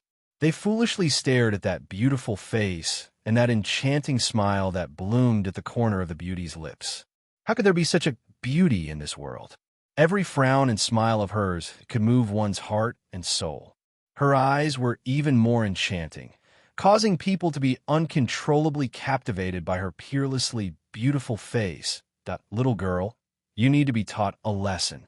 The cultivator's face turned slightly red. He wanted to take a step forward to scare her, but he was stopped by someone next to him. I say, it's best if you don't touch her. This is the Shu family's most favored young miss. Steward Gua glanced at the cultivator and said, if she loses a single hair, you won't be able to leave this city alive. The cultivator's heart shook when he heard this. He quickly stopped, and his face turned pale. Oomph. When I go back, I'm going to tell grandfather that you're trying to confuse people with your lies. Our family won't casually move. Our family has lived here for generations. We won't move. The little girl's tender voice had the softness of a little girl and was very pleasing to the ear. Because the cultivator knew that this little girl was the young miss of a Shu clan, he didn't dare to say anything more. Instead, he said, I won't bicker with a little girl like you. With that, he flicked his sleeve and left the crowd. Hee, 11th young miss, do you still remember me? Steward Gul walked up with a smile and asked, why are you here alone? Your entourage? I remember, your big sister was steward. The little girl smiled, and 2 sweet little dimples appeared on her little face. Her voice was soft as she said, I came out with my second brother, but he saw big sister Gua and couldn't move, so I snuck away. Hearing this, Steward Gua was startled and asked, you're my young miss? Yes. The little girl nodded and pointed behind her. They're picking things from the treasure shop over there. Hearing this, Steward Gua quickly said, why don't 11th young miss come with us? It's not safe for you to be alone. It's very safe. My second brother often says that I look very safe. Also, many people in the city know me, so no one will hit me, she said with a smile. Feng Jiu, who was in the corner, couldn't help but burst out laughing when she heard her words. Perhaps because she heard the laughter, the little girl's chubby and cute little face wrinkled as she asked, who's laughing at me? She followed the voice and saw Feng Jiu, who was dressed in red, leaning against the corner of the wall. Wow. Her eyes widened, and her long eyelashes fluttered as she stared at Feng Jiu. At this time, the surrounding people also noticed the beautiful woman in red at the corner of the wall. For a moment, they were all stunned.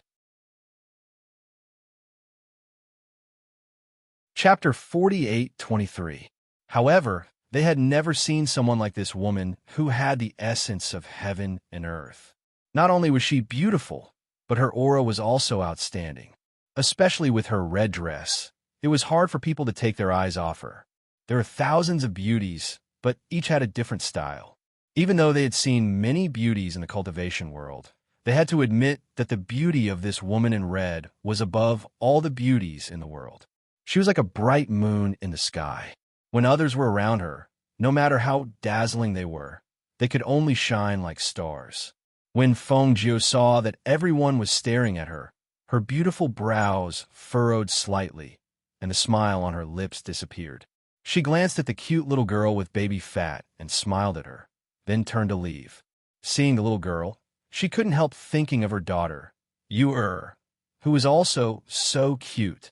However, she hadn't seen them for a long time. She didn't know if they were used to following Emperor Qing. How much taller had they grown now? She wanted to see them, but she suppressed this idea as soon as it arose. Now was not the right time, she thought as she walked. After walking for a distance, she suddenly stopped and looked at the little girl beside her.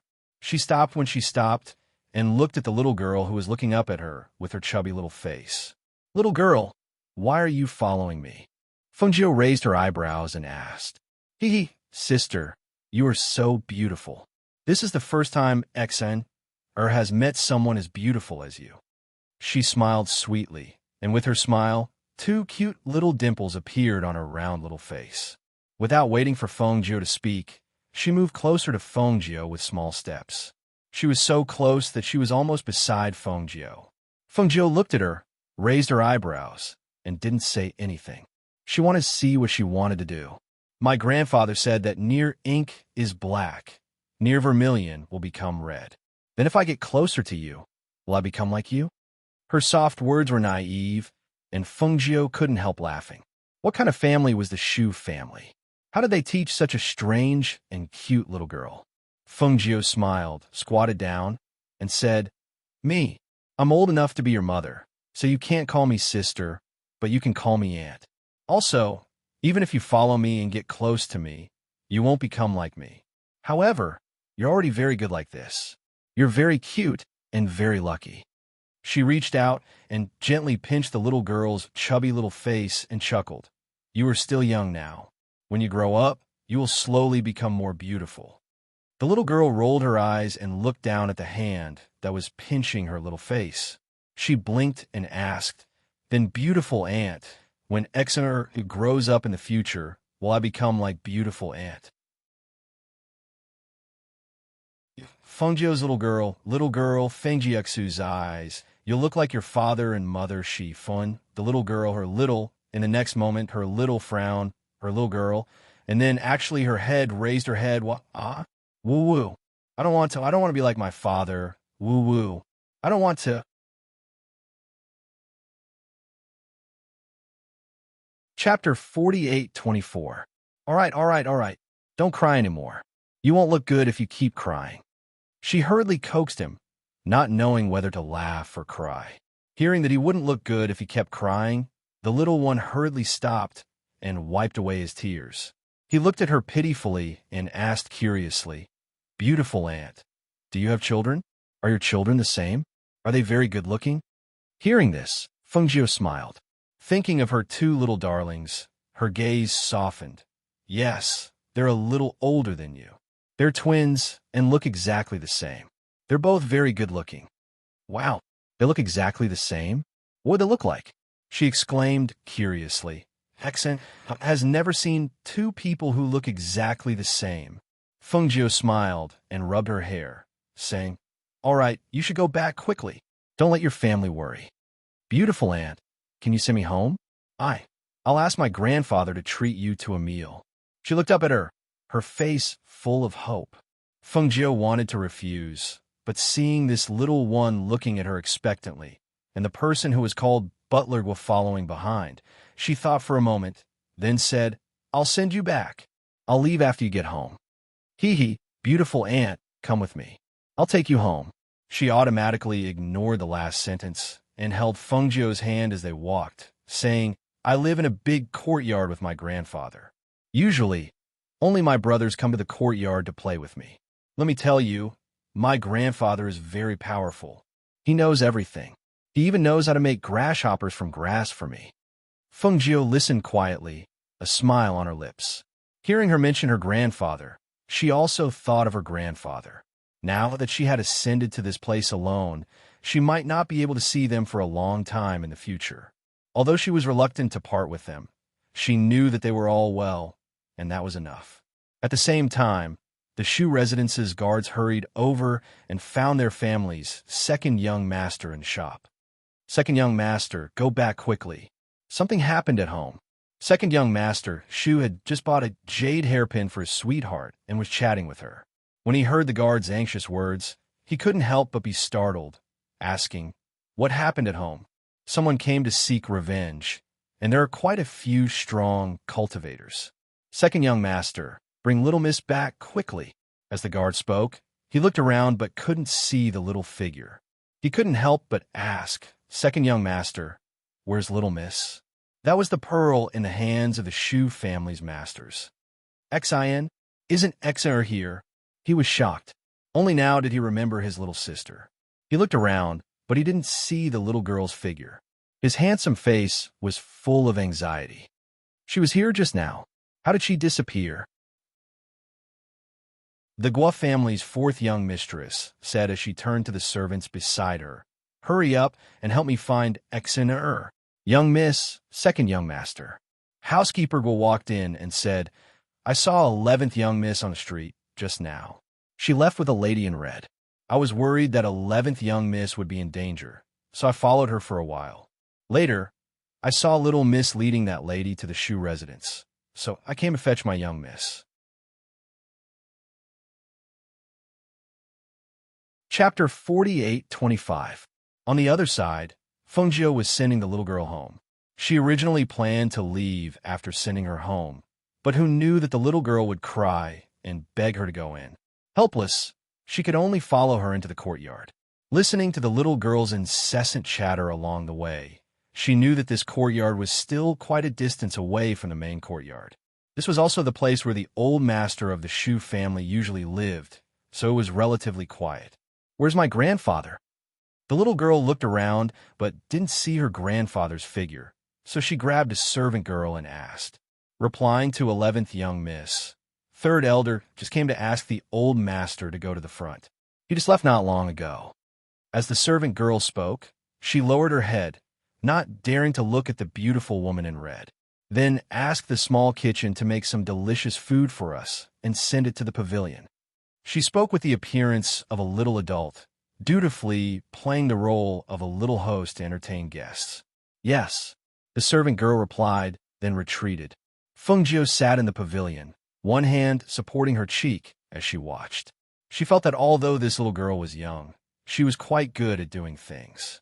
It was just that sometimes she would say some idioms wrongly. However, at her age, she was already considered good, because she had the innocence and kindness of a child, but also the aura of a noble family's daughter. The people in the small kitchen worked very quickly, and in about half an instant's time, the dishes were served one after another.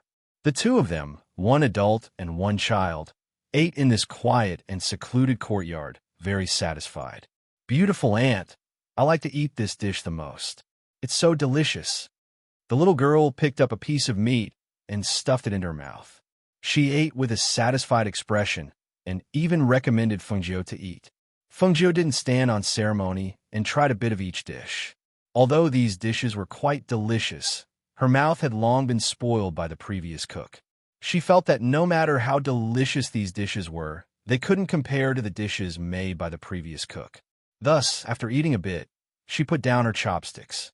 However, just as Fengjiu got up and walked around to help with digestion, she suddenly felt a wave of fluctuation in the air. Her brows raised slightly, and she released her divine sense to investigate. At this moment, in front of the main gate of the Shu clan, corpses were strewn all over the ground. Fresh blood flowed out, and the smell of blood permeated the air. As they fought, a powerful qi filled the air. The members of the Shu clan were covered in wounds of various sizes. Standing at the front of the Shu clan's gate were the Shu clan's patriarch and the Shu clan's patriarch. At this moment, the Shu clan's patriarch's hand that was holding the sword was bleeding. There was also a trace of blood at the corner of his mouth that had not been wiped away. Old Master Shu wasn't injured, but his face was pale, as if he was enduring something. In the next moment, he spat out a mouthful of blood. "Father! Old Master! Grandfather!" Cries of alarm rang out. Old Master Shu raised his hand, indicating that they didn't need to worry. After wiping the blood from the corner of his mouth, he looked at the people in front of him and asked in a deep voice, "What do you want before you'll stop?" "Stop? Ha ha ha ha!" Chapter 48:26. Hearing this, the faces of the Shu family members turned ugly. Especially at this time, an elder stepped forward and whispered into the ears of Patriarch Shu and Patriarch Shu. When the aristocratic families in the city heard that we were in trouble, they all said that their ancestors were either absent or in closed-door cultivation and were unwilling to help. Hearing this, the two of them felt their hearts sink. There were only 4 people on the other side, but they were all extremely strong cultivators. With the Shu family's strength, they might be able to fight 1 or 2 of them, but against 4, they had no chance of winning. At this moment, in the rear courtyard, after Fengjiu's divine sense probed the situation in front, she turned to look at the little girl who was still lying on the table and eating meat. She couldn't help but shake her head and reveal a helpless smile. How did she end up encountering the Shu family's troubles the moment she stepped out of the door and into the Shu family's residence? She clasped her hands behind her back and walked around the courtyard. Looking at the fresh flowers planted in the courtyard, she reached out to pluck one and played with it. "Xin, she called out to the little girl in the pavilion. "Beautiful aunt, what's the matter?" Hearing Fengjiu call her, she quickly put down her chopsticks and took a big gulp of the soup in her bowl. Only then did she jog over. Fengjiu glanced at her and smiled. "I have a contracted beast. My child used to love riding it everywhere. Do you want to ride it? Can I? Hearing this, her eyes couldn't help but light up. Two cute little dimples appeared on her round little face. She nodded vigorously. Beautiful aunt, I want to ride it, I want to ride it. Fengjiu's lips curved slightly. He raised his hand, and the cloud-swallowing beast appeared in front of her. When the cloud-swallowing beast came out, it glanced at its master and knew what she meant. It lowered its body so that the little girl could climb onto its back. Wow, what a big beast! The little girl wasn't afraid and excitedly climbed onto the beast's back with her short legs. It called the cloud-swallowing beast. Fengjiu said with a smile. Cloud-swallowing beast? Does it eat clouds? She stroked Tun Yun's fur curiously. When she saw how docile and obedient it was, she could not help but feel emboldened. She clamped her legs together and swallowed Tun Yun's fur with both hands. She said to Fengjiu, Beautiful auntie, I'll send it to Grandpa to take a look. Grandpa will definitely be shocked. Hee. Fengjiu smiled as he watched her smile happily and ride away on Tun Yun. He played with the flowers in his hand and strolled around the courtyard with light steps to aid digestion. Along the way, the maidservants and guards who saw the cloud-swallowing beast were startled. The maidservant shouted for the carriage to go forward. However, she was stopped before she reached the front yard. Exine, where did this beast come from? Why are you riding it? Come down quickly. When a man in his 30s saw the ferocious beast his niece was riding, his face turned pale. He wanted to go forward, but he didn't dare to.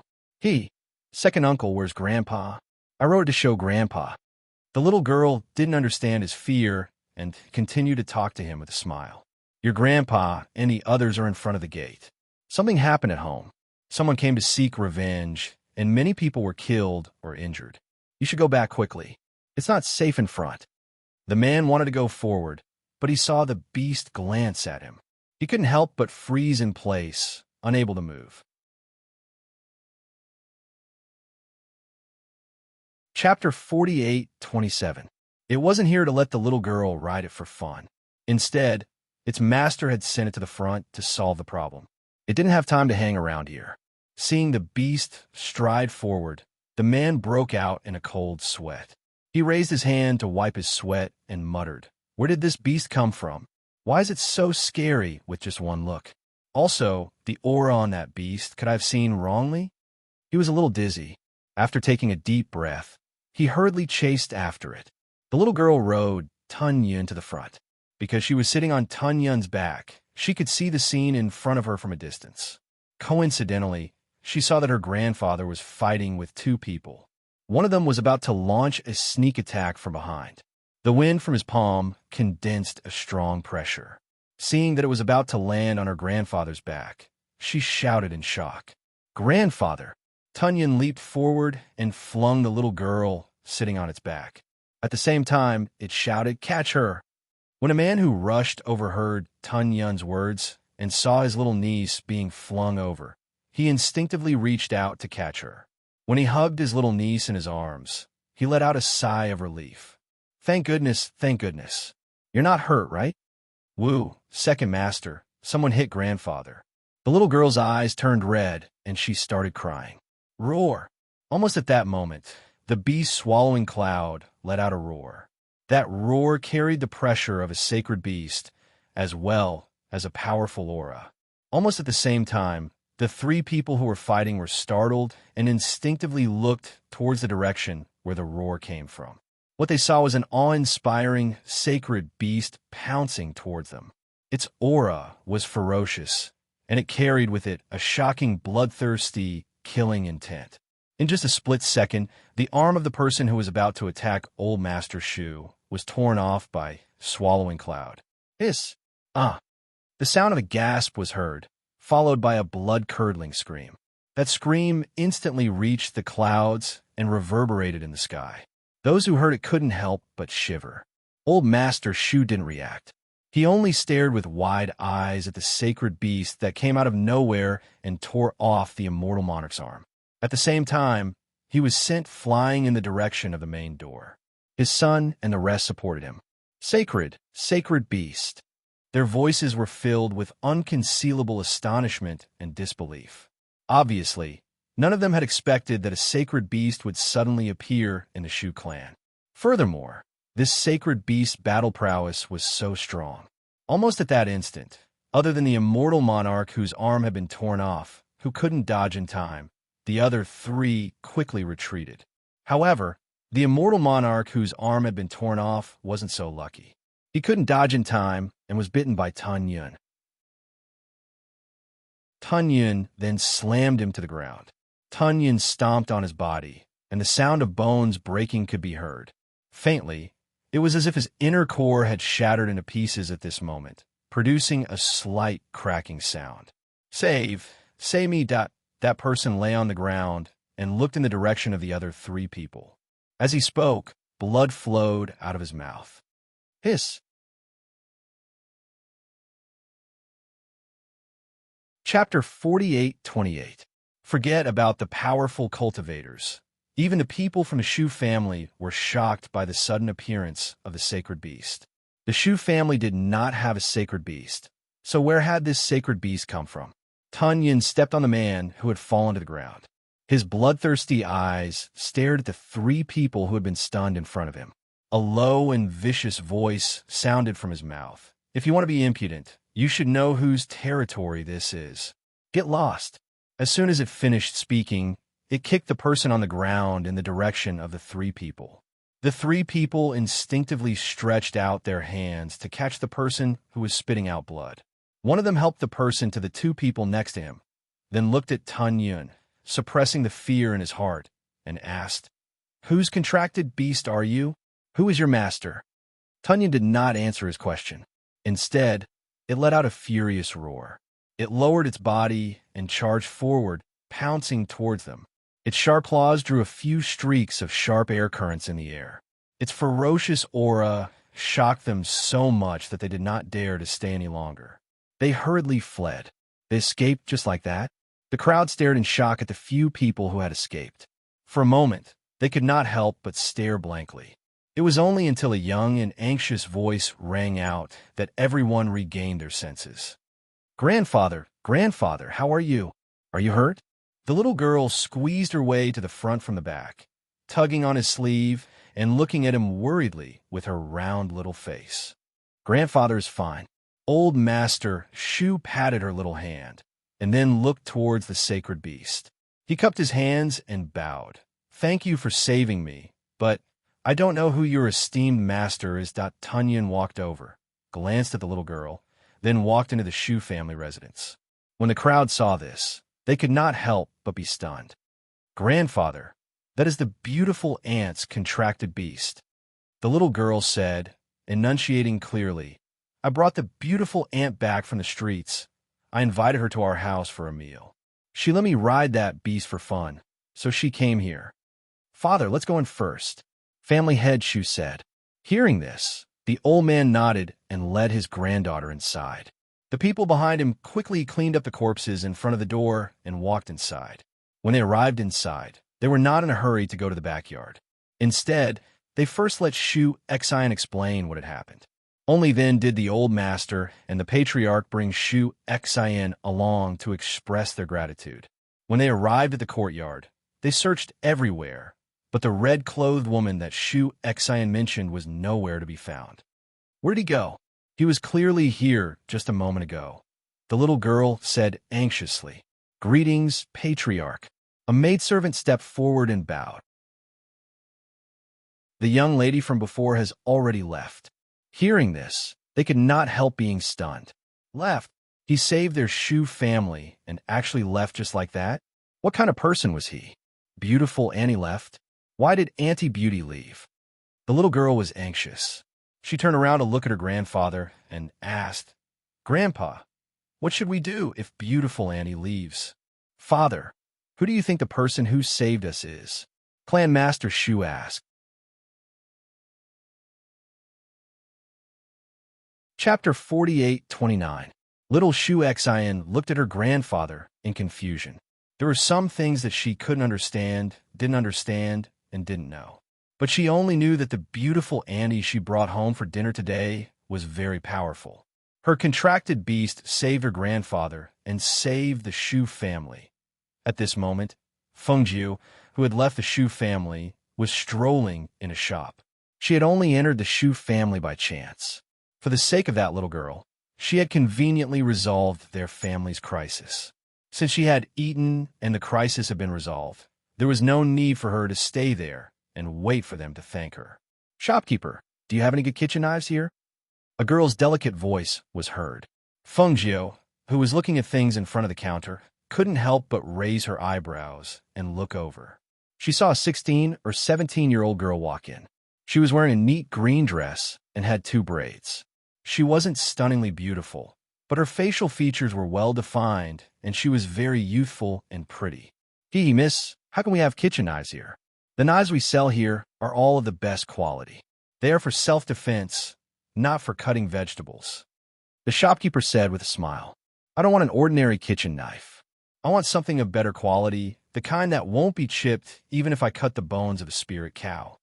As the woman spoke, she walked forward and said, "Where are your knives?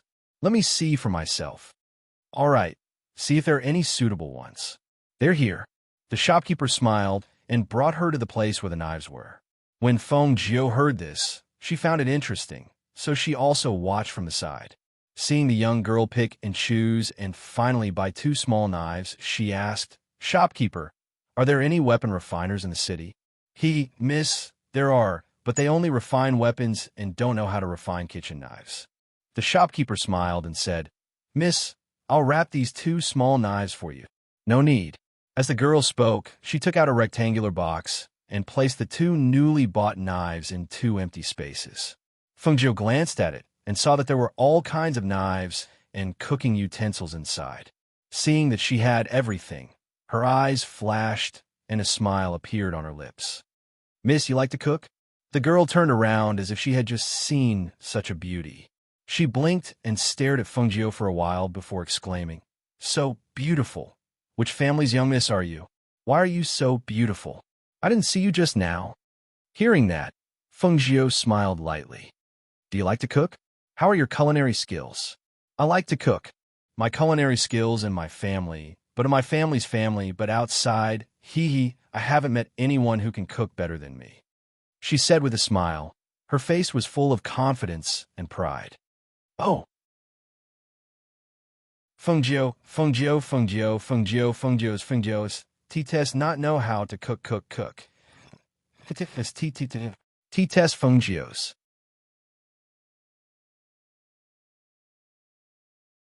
Chapter 48:30. Fengjiu was slightly surprised. "There's such an aristocratic family? I've never heard of it." She had just ascended, and the information that Chan had given her was only about powerful people. Indeed, she had never heard of such an aristocratic family before. At this time, the shopkeeper at the side couldn't help but come over and said, "I know Chef Godsong. He is indeed a person who relies on cooking to improve his cultivation. His dishes are all made from rare spirit beasts. The meat of spirit beasts can strengthen the aura of spiritual energy in the body, but the dishes made by Chef Godsong will be more than 10 times more effective. It is said that his most famous dish is the medicinal cuisine that he developed. It is a delicacy that can cure diseases and is difficult to buy even with money." As he spoke, the shopkeeper looked at the young lady in green and exclaimed, "I didn't expect you to be from the Song family. My apologies for not recognizing you. How is it? Amazing, right?" The young lady raised her chin, her face full of pride. Fengjiu thought for a while and said, "I didn't expect such a chef to exist. I'm really ignorant." She smiled and had an idea. She was looking for a chef. If there really was such a chef, she had to invite him to her immortal abode. "I didn't expect it. She's actually from Chef Godsong's family." A man's voice sounded. A man in brocade robes walked in with his hands behind his back.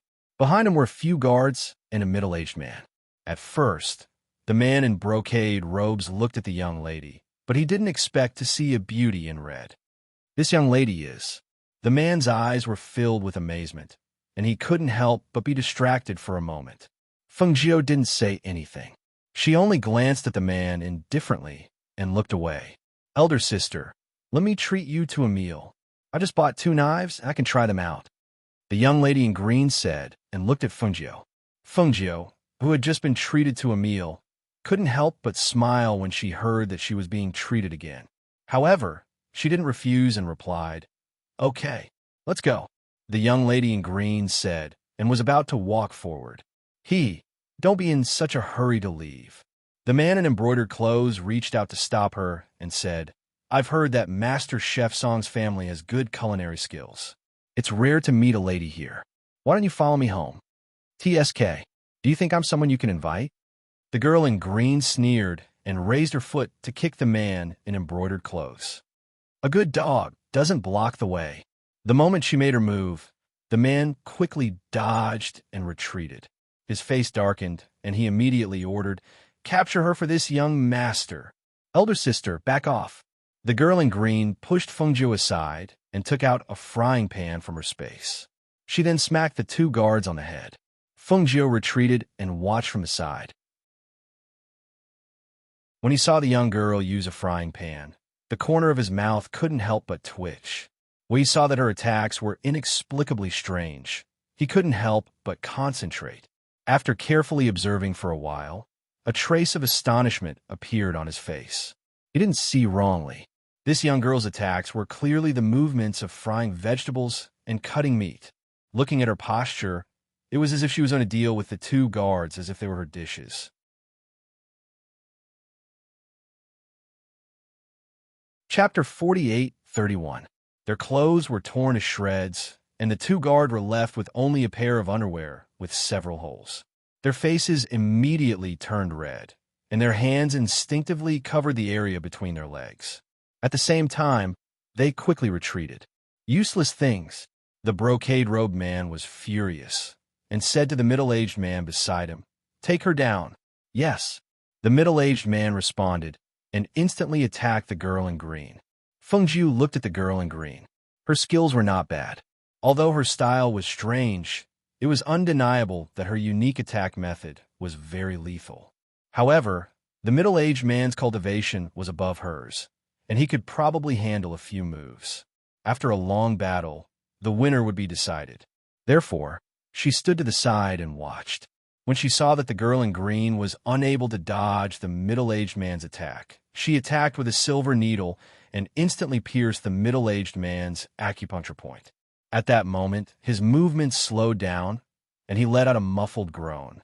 He instinctively wanted to retreat, but the girl in green had already reacted and slammed the frying pan with all her might. Bang! Pooh! The bottom of the frying pan directly hit the middle-aged man's face, and the force was so great that he was sent flying. Blood spurted out of his mouth, and the middle-aged man fell to the ground. In an instant, shock and fear flashed across his eyes, and he couldn't help but look at Fungio. "Damn it! You just wait." The brocade-robed man shouted angrily. Seeing that the girl in green was so fierce, he didn't dare to fight, and instead prepared to escape. However, at this moment, Fungio reached out and flicked a silver needle, which pierced one of the man's acupuncture points. The man's legs went soft, and he fell forward, rolling and crawling out of the shop. "You dare to have ideas about this great aunt, and you didn't even ask if my frying pan agreed." The girl in green snorted and hurriedly checked the bottom of her frying pan. Seeing that it was still fine, she couldn't help but grin. "The quality of my brother's frying pan is good." Fungio couldn't help but chuckle when he heard this. He walked over and looked at her. "I didn't expect you to be so skilled. Of course, people in my family not only know how to cook, but we're also very good at fighting." She raised her chin and said to Fungio, "Elder sister, why didn't you bring someone to protect you? You have such an unsafe face, and you'll attract a lot of trouble outside. You're lucky you met me today, or you would have been caught by them. Let me tell you, there aren't many good young masters from aristocratic families. They all use their family's power and do evil, especially when they see a beautiful woman." Fungio chuckled and said, "Isn't the Song family a noble family as well? Of your brother of the family of the aristocratic families of aristocratic families. How is it different?" Fungio asked, amused. "Anyway, it's different. They wouldn't do such a wicked thing. The girl in green said, and then said, "Elder sister, I said I would treat you to a meal. Come, let's go to a restaurant.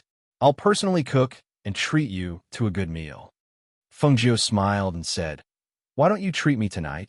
I was just treated to a full meal, and if I eat now, I won't be able to eat anymore."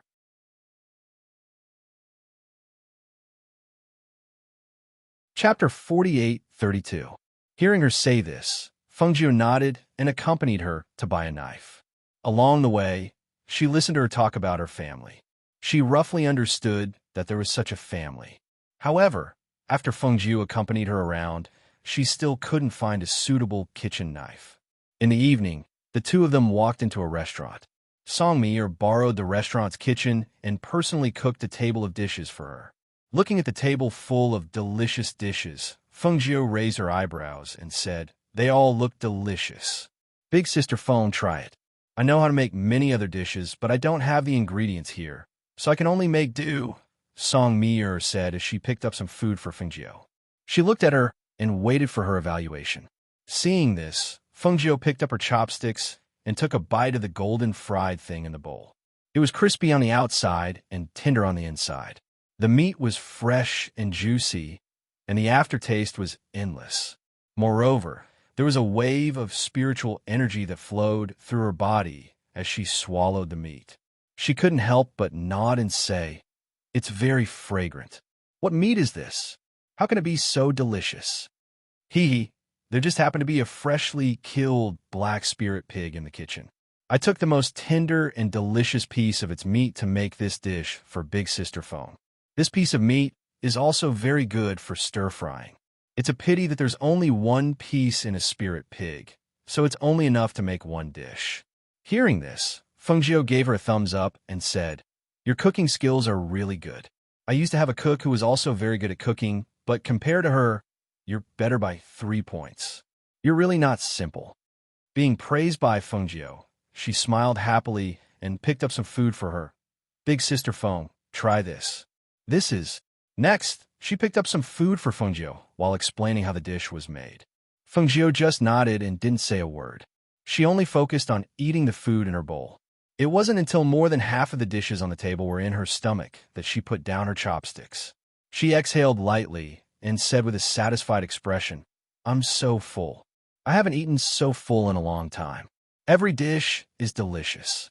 It's so delicious that I don't want to stop. My family's cooking is very good.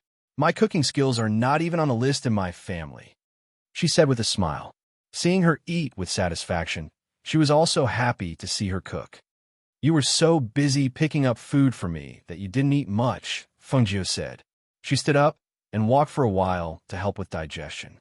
"Big sister Feng, haven't you heard of the saying, 'Even 3 years of famine won't starve the stove to death'?" She winked at her and said with a charming face, "People who cook are usually full before the dishes are served. Think about it. Try this dish, try that dish." After cooking this table of dishes, how can you still be hungry? Hearing this, Fengjiu couldn't help but chuckle. Her eyes were full of smiles as she looked at her and said, "Mir, you said you came out to experience the world alone? Why don't you follow me?" "Follow you?"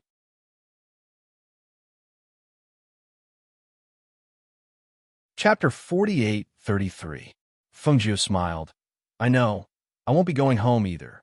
I still have other matters to attend to.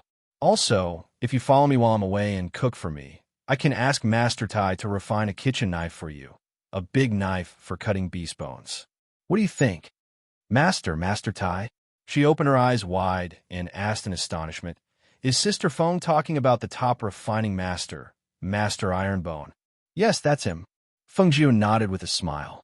She knew that in one of the territories of the 4 great emperors, there was such an expert in refining weapons.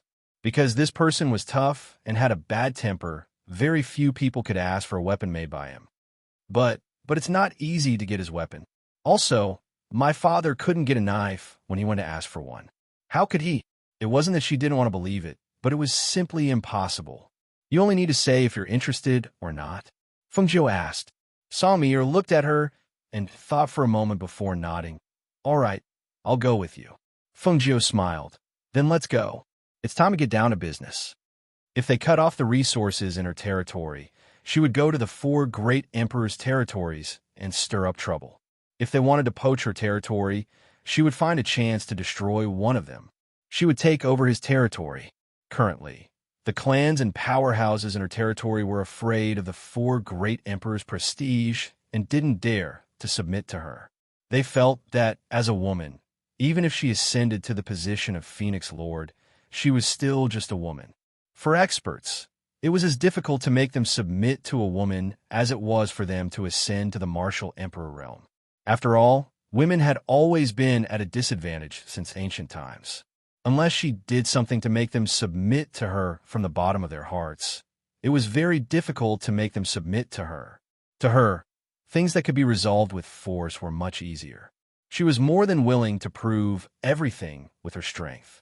Songmi didn't know Fengjiu's background, only that she was called Fengjiu. She didn't think that she was related to the Phoenix Lord who ascended not long ago. After all, such a supreme figure was an existence she didn't even dare to think about. In her heart, such a powerhouse would appear and disappear mysteriously. Naturally, she wouldn't run into one so easily. The two paid the bill and headed out. Songmi followed beside her.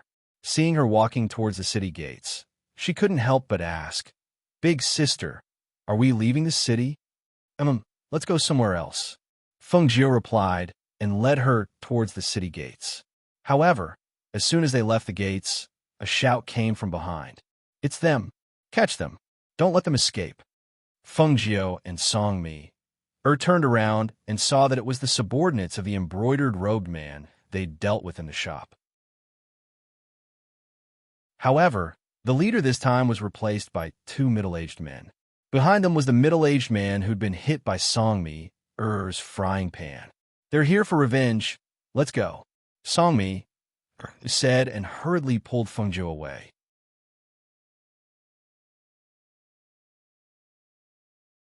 Chapter 48-34.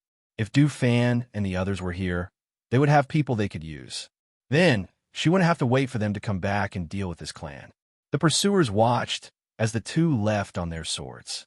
They only gave him a hateful glare before leading their men back. The 2 of them fled very quickly. They couldn't catch up to them even if they wanted to. It was best to return and report to the clan head first. They might have let them escape this time, but the next time they come to this city, they won't let them escape. Half a month later, in a bustling city, Songmi glanced at Fengjiu from time to time. Her eyes were filled with confusion. "What's wrong?" Fengjiu asked. She continued to walk forward slowly, her gaze fixed in front of her. Songmi paused and said, "Elder sister, just who are you?" "The people we met yesterday were so powerful, but they left with their tails between their legs. I know that big sister must have done something to make them so frightened." Fengjiu chuckled. "I didn't do anything. I just used my aura to suppress them. They knew that they were no match for me. Naturally, they wouldn't dare to make an enemy out of us." As she spoke, she turned her head slightly and looked at her. "Don't worry, I won't take you to sell." Songmi smiled in embarrassment. "I know, I was just curious." Her clan was a very large one. She had seen all kinds of people, but the more she interacted with her, the more she felt that she wasn't a simple person. However, she had never heard of the Phone Clan. Fengjiu smiled and didn't say much. She entered an inn with her. In the room, she said, "Rest here today. I need to go out and do something. If I'm quick, I'll be back in a day. If I'm slow, I'll be back in 2 or 3 days." With that, she waved her sleeve, and Tunyun appeared from the space. However, it wasn't its original body. It was small and looked tame and harmless. "It's my contracted beast.